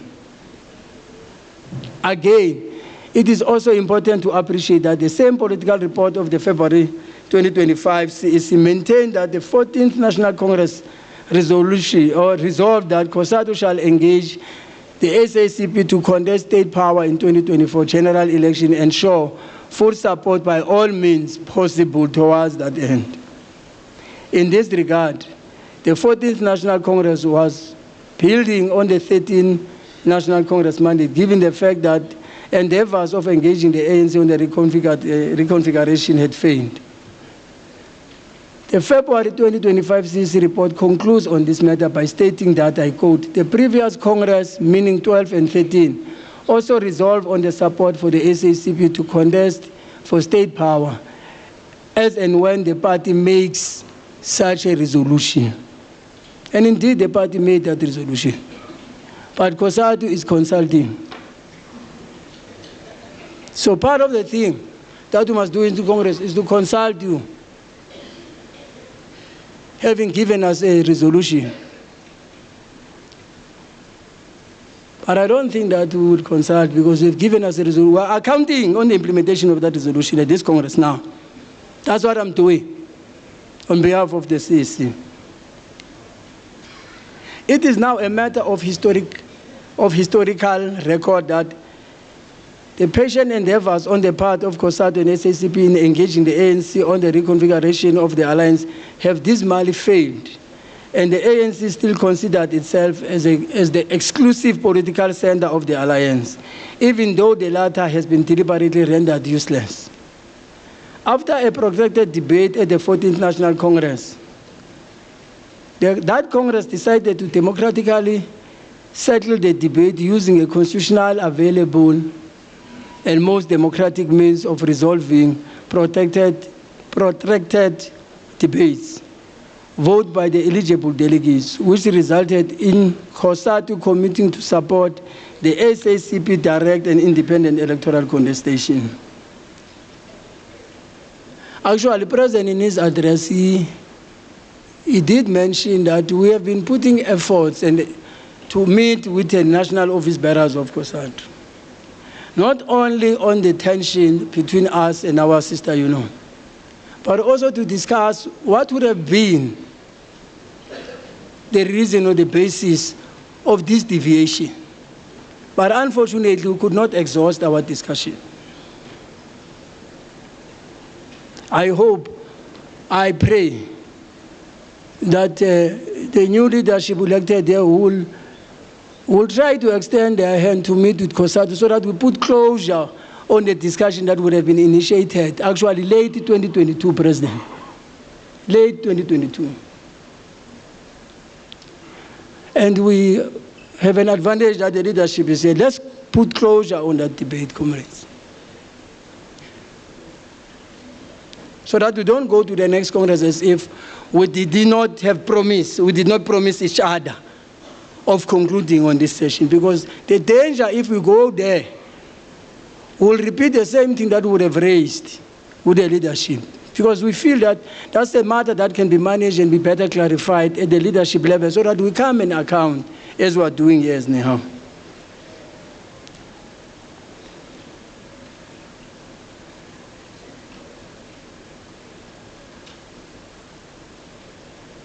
Of course, comrades, in that we can't run away from the fact that there were affiliates in the 14th National Congress who then indicated that they have not mandates to discuss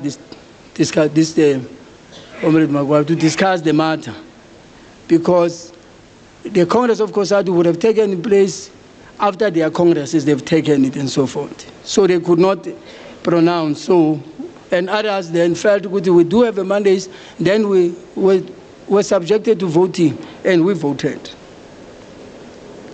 And that right of voting in COSATU is a constitutional right. Actually, that's how we resolve motion at COSATU. Actually, when that generation also before Tina, yaxosha uZweli Nzima babethwa apha ecourt because badahamba nge-consensus kodwa votani ithi constitution votani wabuya kuBravavi ngoba zange kuvotwe Comrade Magwai bandithi ya sangena ke thina savota wahamba zange kaye ecourt owabaleka kanene.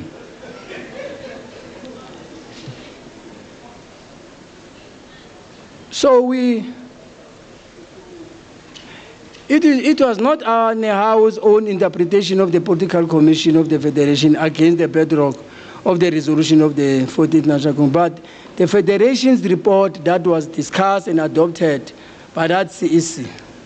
Thus, the importance of this political report becomes even more relevant and be elevated because after the CEC, in February 2025, things took a strange turn at the CEC, 8th CEC in September 2025.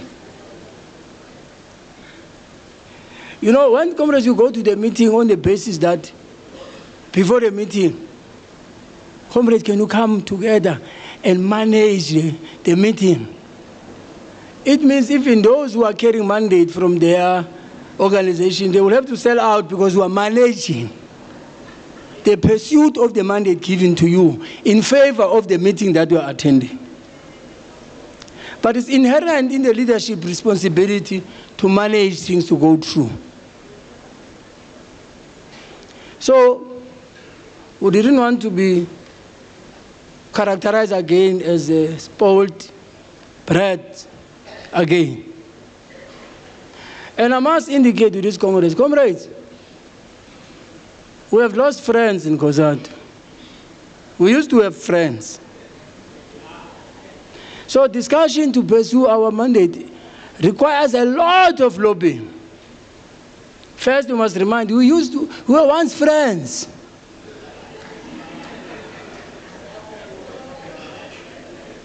Then we deal with what happened to the friendship. By the time you come to the issue, time is not there. So, as we take decision, we must understand, comrade, that our situation, even though the president had invited us to do what is historically the case, it's not going to be simple. I sometimes feel like, okay, we're isolated. Yeah. So we are not sure whether must we speak or keep quiet. It's like there are people who are waiting for now to raise the board. So I was saying with the president, we are not going to speak at this CEC now. He says, there's no way. We have a decision of the CEC. It has to be presented here.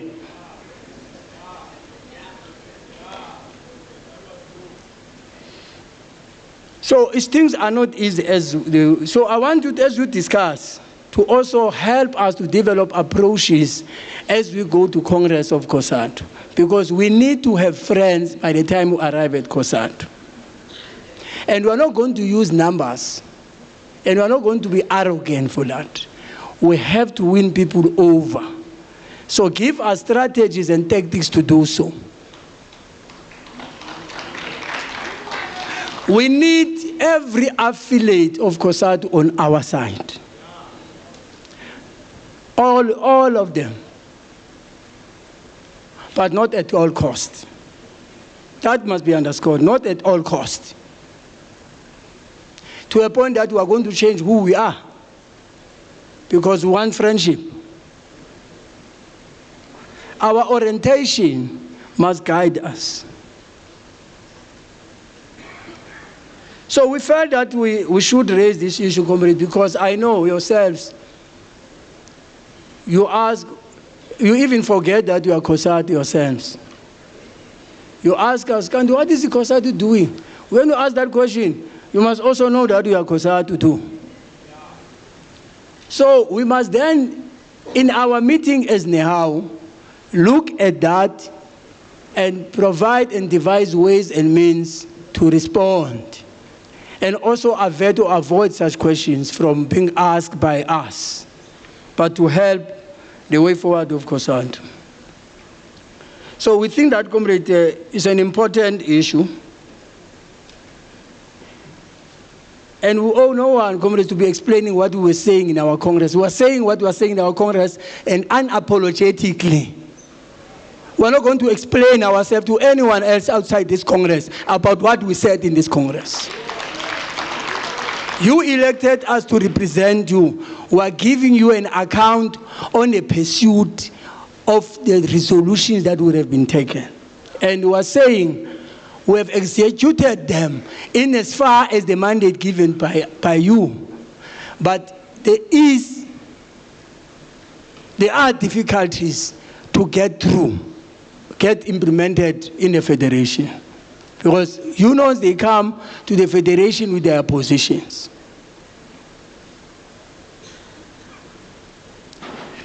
Unfortunately, the NOBs are limited, even in terms of the powers and so forth. So we're trying to put piecemeal and so forth, so they facilitate. So when you talk about COSATU, don't look at the 6. Look at all affiliates of the federation, including your NEHAWU. So that's why it is important, therefore, comrades, that part of preparing COSATU through commission, we must spend more time. It's our federation. COSATU is our federation. We don't have any other federation in South Africa other than COSATU. And we understand COSATU as the political home of all workers, including us. And we will remain in COSATU until we are told otherwise. Because even that otherwise will resist it. But we can't suffocate, comrade, at the detriment of not being NEHAWU. So help us. So that's why this ideological training is critical. And it should not be ideological training only for NEHAWU. Let's expand it. That institute is going to be open to every affiliate of COSATU, but not for free at the cost, though.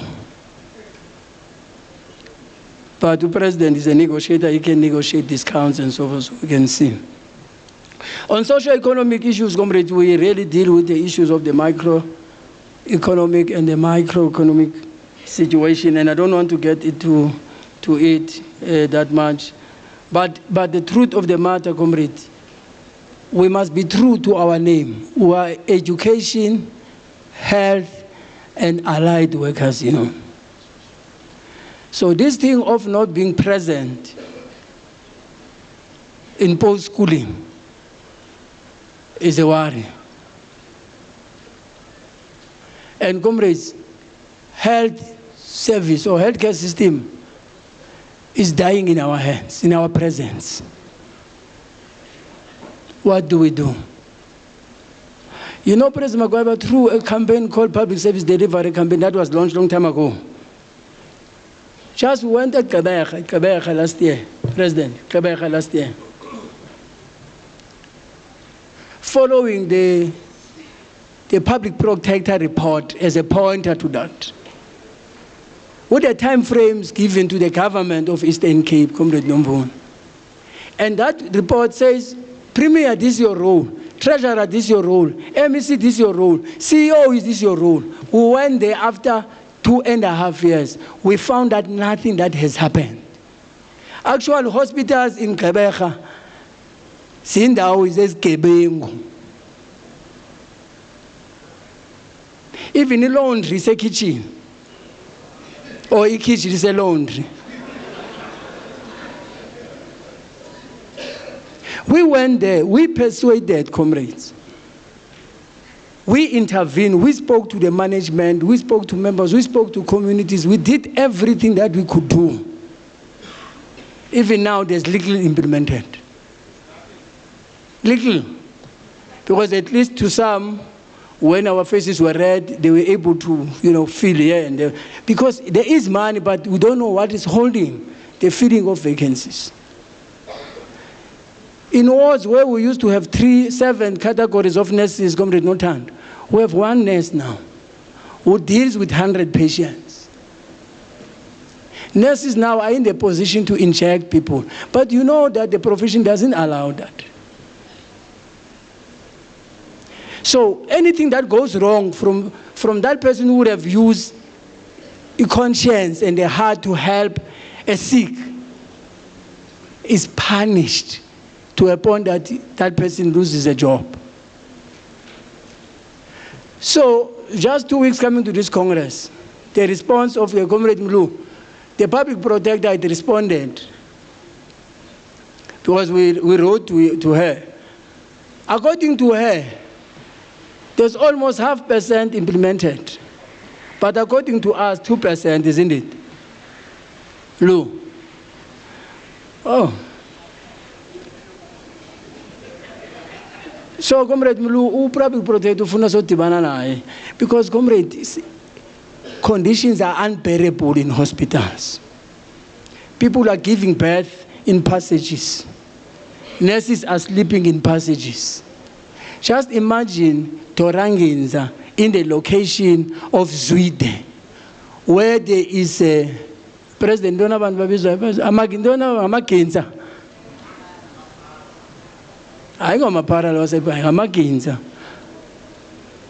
So everything that moves is for them. Even the elections now, Comrade Nomvula. If we are not going to vote for they are contesting now against ANC comrades. And if we are not going to vote for that, they will kill you. I lost my councillor who is going to be buried today. He's my councillor, that one. Good comrade. Because these comrades, they think that is their time. So they kill everything, they take everything from the hospital.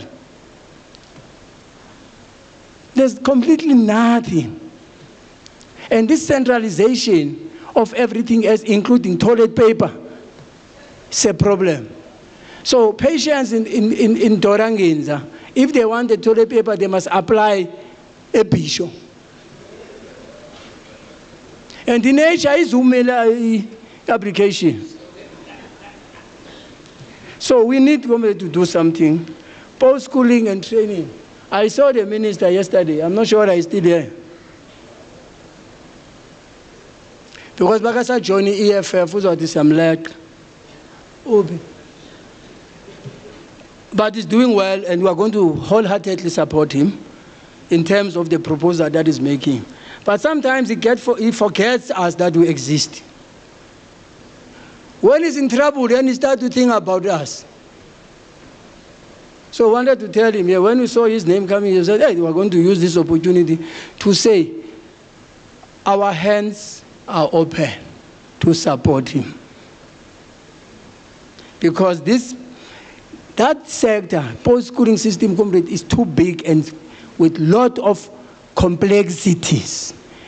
It's universities, private colleges and schools, CETs, TVETs, SETAs. Most of them could live in NSFAS. So we need to help the minister, comrade, there Public service, Comrade President, had summarized it, so we don't want to get into that. Let me quickly get into organizational assessment so that I sit down. And even there, I'm going to peruse through. The first thing that we are saying, Comrade, is that we have implemented almost everything that appeared in our 4-year program as per resolution of the Congress adopted by the first CEC as mandated by the Congress. But 3 things that we could not implement. Because sometimes, Nati, we are driven by emotions when we take resolutions. So the first one is that thing called a women desk in the presence of gender policy that has structures. We have gender and we have structures from the branch up until national. So this thing, a women's desk, could not be understood by the structures of the union post that Congress. And therefore, we were mandated to bring that matter here. It's not possible, it's not practical, it's not suitable for the union of our stature, a women's desk. That's the first thing. The second one is the young workers. It's a resolution, President. And we had established a team. So we couldn't launch it before this Congress because the team, they went beyond the age that defines the youth. And they were no longer interested because they could see that they cannot be elected. So we think that this Congress must reaffirm that resolution so that, and perhaps it must be part of the task for the first year to happen because it's important that we implement that. And the third thing that we couldn't implement, we do have skills committees across layers of leadership and structures of the union. So the Congress said we need a broader revolutionary skills development committee. We entered, we did everything, but we realized that actually what we have does exactly what was intended in the first place. So we're coming to this Congress to say the 2 comrades are not practical and we want to persuade the Congress to close them because they will never be implemented anyhow. But also want to be directed, to be reaffirmed and be directed to include it in the first year in terms of coordination of the young workers. We need them. So that, Comrade Ayanda, as you move around, you are able to report and take a mandate. So that when you speak in Greece, when you say we must understand who is this we. The second thing, comrades, that we are reporting about is that at least now we've managed qualitatively and substantively being able to make our pace to function. Because over time, we have never been institutionalizing the functioning of the BEC. So we have people coming to the REC saying, we as the branch, when you go to members, they know nothing about that we. Actually, the same people who are sitting in the REC were saying we, they are running away from the branch general member meeting because they have never been seen since they were elected. So this term, we have constitutionalized the functioning of branches. And the report sketches the work in progress, but not in 100%. But we do have branch general meetings now monthly. We do have BECs monthly. We can trace them and we can follow them from a national office. And we know what they are discussing. And from those meetings, they are able to meet with managers to resolve issues. So that we don't have messengers, we have shop stewards. When issues are raised, must be tabled where they belong and be resolved as such. So at least we are able to account for that. And the report and statistics are there for you to look. We're also able, comrades, but at the minimal level, to train shop stewards. So our program is such that you get into a branch congress, immediately you train those who have been elected. So that thing has never been followed as systematically as we have planned. And as such, we registered a minimal impact to that. So it's an issue that commissions must strengthen it. And we were able also, comrade, to convene regional congresses in all 43 regions successfully. So the report also captures the leadership, but there's a region now without the leadership that we have to convene it immediately.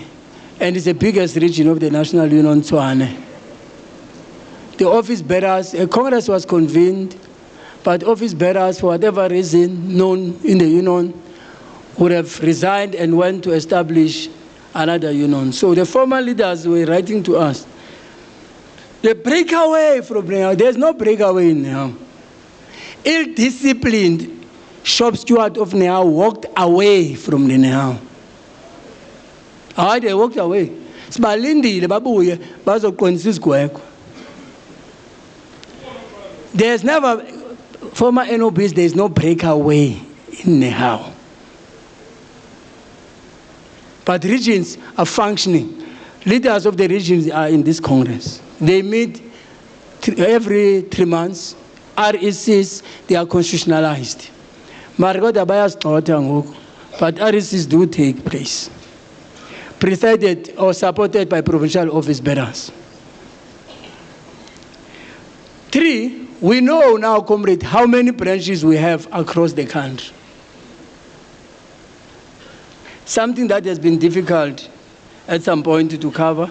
We know now 1,700 and something, 40-something work branches of Nehau, with 14,000 plus shop steward of Nehau. In that 288 plus members of Nehau, we know the race, we know the gender.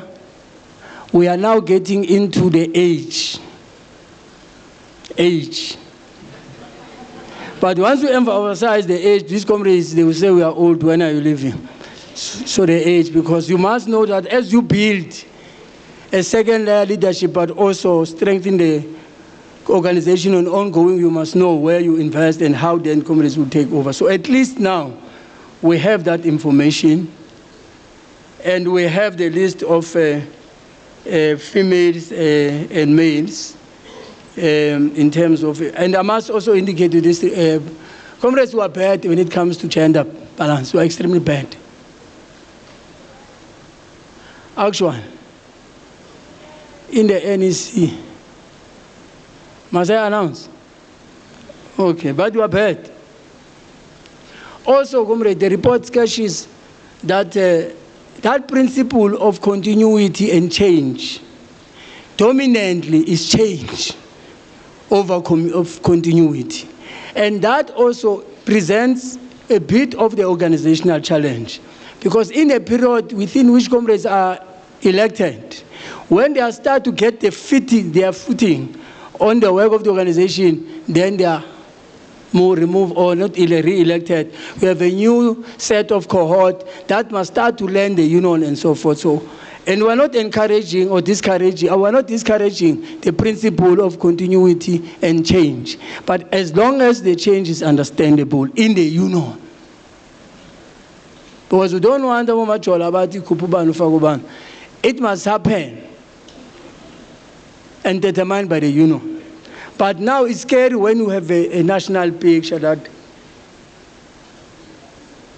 almost 68% of the totality are new comrades. There's nothing wrong when you are new comrade, but it has an impact in terms of the implementation. So that's why, comrade, the constitution will clear, comrade Machola, that for you to be elected at the branch level, at least you must have served as a member for this period. For you to be in a PEC, you must have, for you to be an ROB, province, national. But in Atilula, they say national. Yo, if 4 years.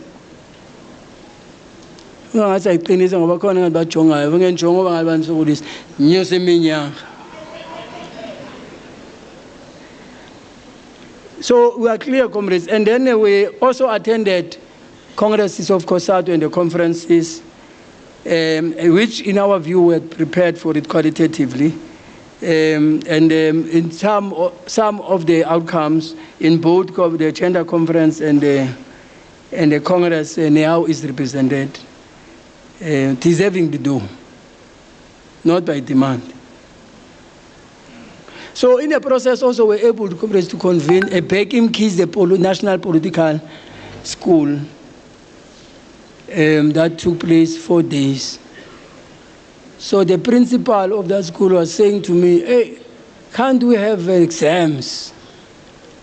And those who attended to write a test, just to ascertain the level of the grasp. Yeah, theory. Then I realized, but it's something that we must go back. But we had it, and we also convened, comrade, a national organizing, servicing, and collective bargaining conference, which was focusing in all sectors that we are organizing from. Complex as they are, but we were able to deal with that. And we produce concrete outcomes which are part of the package and the resource for commissions, as we discussed here today. So we're ready now for any cycle demonstrations to start. Okay. We are also reporting, comrades, that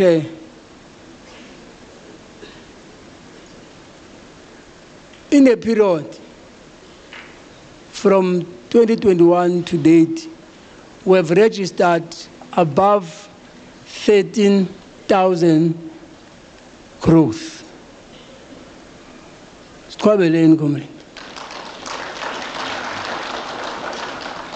So we are 11,000 less from the target that we set for ourselves for 2025. And we want to propose to this Congress that between now and the CEC, let's do our best so that the CEC is able to give us a new membership target for the next year. But we registered 13 plus, and we want to thank our partner MHA, who have been with us and also encouraging us. You know, when there are incentives now, President Magwai, something that I know you don't want.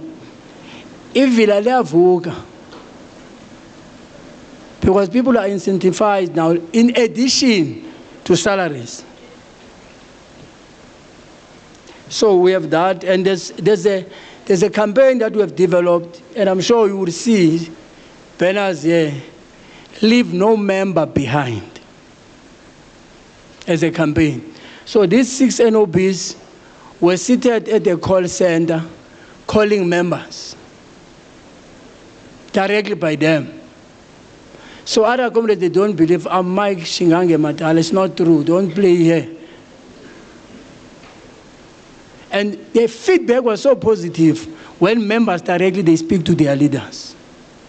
So from post this Congress, NEC members will come to Gauteng to call comrades in their provinces from Gauteng, because they have to have a feel of how members raise issues and the extent to which issues are attended to, so that when we meet with the NEC, we have a shared feeling that guides us in managing the union going forward. So that, comrade, is an important thing. But also, we had adopted, comrade Zianda, 1 shop steward, 1 member. So, President, if we say DGS, we have about 14,000 shop steward, why in a period of 5 years we registered 13 above 1,000 members? Because it's something that should have been done in a month. And we even agreed that comrades must account, isn't it, Manzin? So when you ask, they go, I'm a worker leader, so.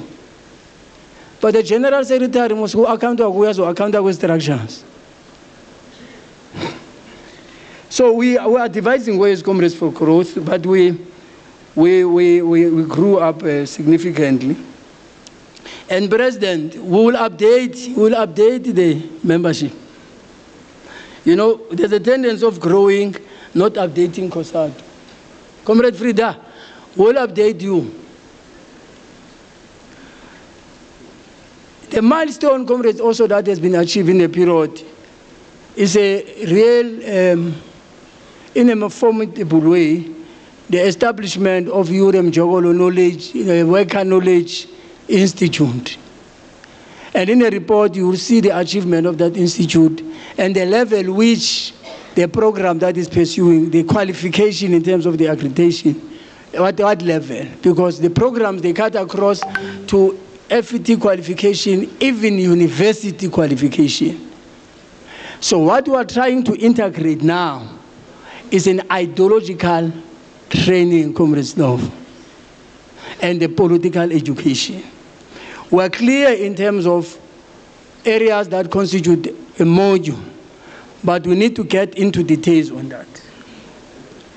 The most complex classics and the rest of the contemporary reality, even on socio-economic things.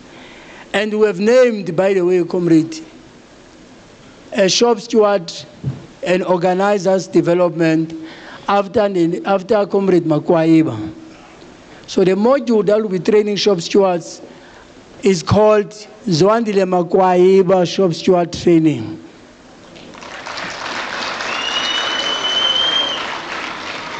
Our fellow shop steward.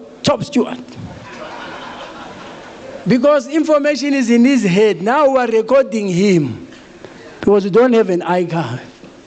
So we are taking what he knows on record, we'll convert it, make it as a study material and circulate to provinces, but himself will be taken to some sessions. But we have passed that stage of bomb. We're in the democracy now.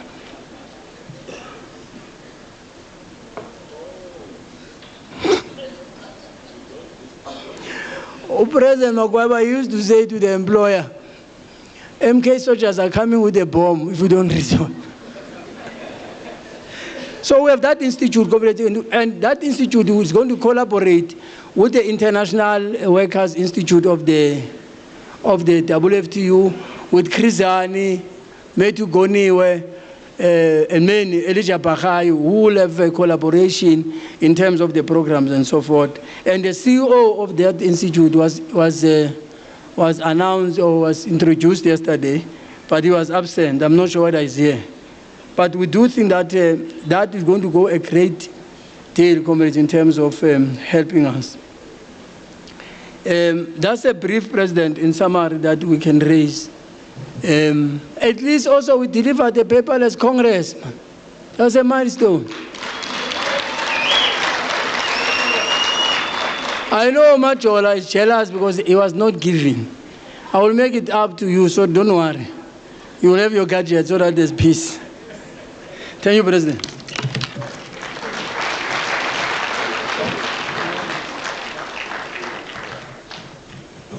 Thank you very much, Nopala, for that report. Comrades, we want to try and rush for time because our days are becoming numbered in terms of time, and the work is still a lot.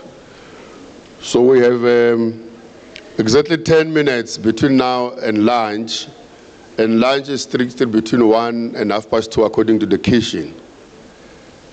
But we want to take comments to this report before we break for lunch so that it is ready for discussion at the commissions. We know that it's going to go to commissions, but comments, questions for clarity, and then adopt it for discussion at the commissions so that we pass this place. So I see already a board of Northern Cape, Gauteng, Eastern Cape, and KwaZulu-Natal.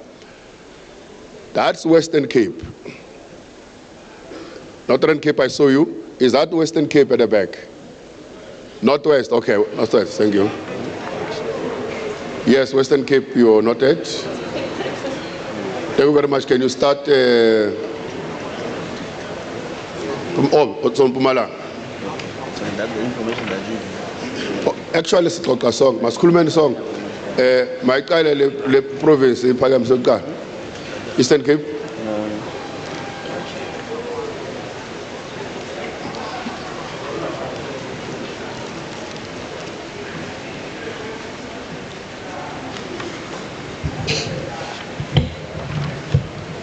Greetings, President and the plenary. President, we wanted to make a request or a proposal as Eastern Cape in the interest of time that can't we move for the adoption of the report, but then we take it now to commissions for discussions. Thank you, President. Thank you. Gauteng.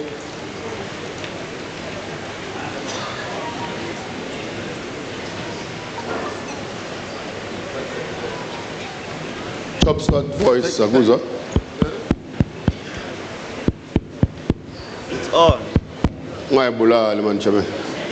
Yavakala. Yavakala. Oh, no, President, thank you so much. That proposal, I think Secretariat did raise it, or you did.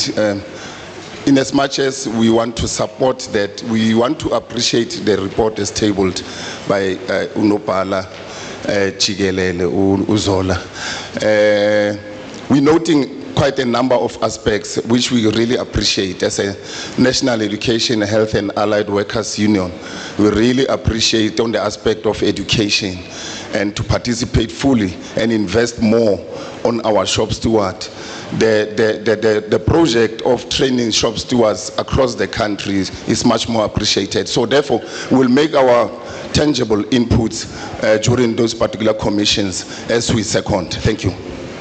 The province with the surname.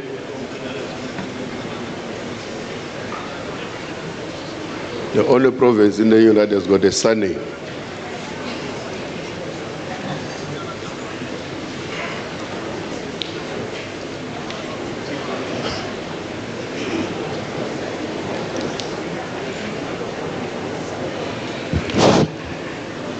Thank you very much, President.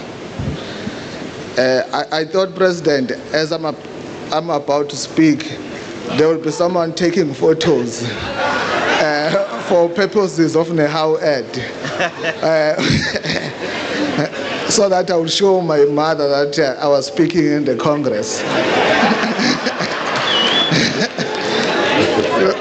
No, on the lighter note, we want to second Gauteng together with Eastern Cape in adopting the secretarial overview and also ensuring that the report indeed reflects the work done in the period under review. Thank you very much. Thank you very much. Western Cape.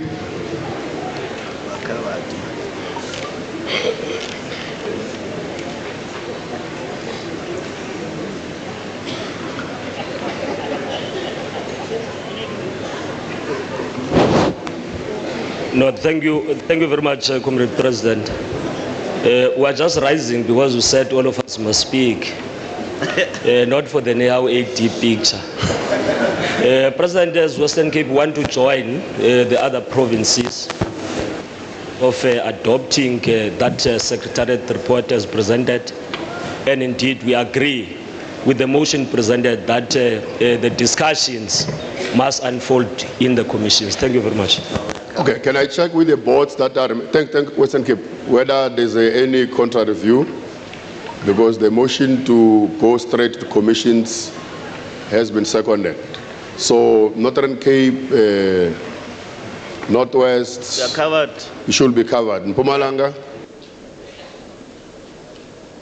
Covered. Thank you very much. Comrades, let's break for lunch. I think we're breaking right on time. We're trying to, try to keep it to an hour. We'll come back at 2. At 2, we are starting with the rifle. Delegates, 2 o'clock, MHA will be here. We'll be handing out money. So if you are not here by 2, you will miss out on your 4,000 comrades. 2 o'clock, there's money in the plenary.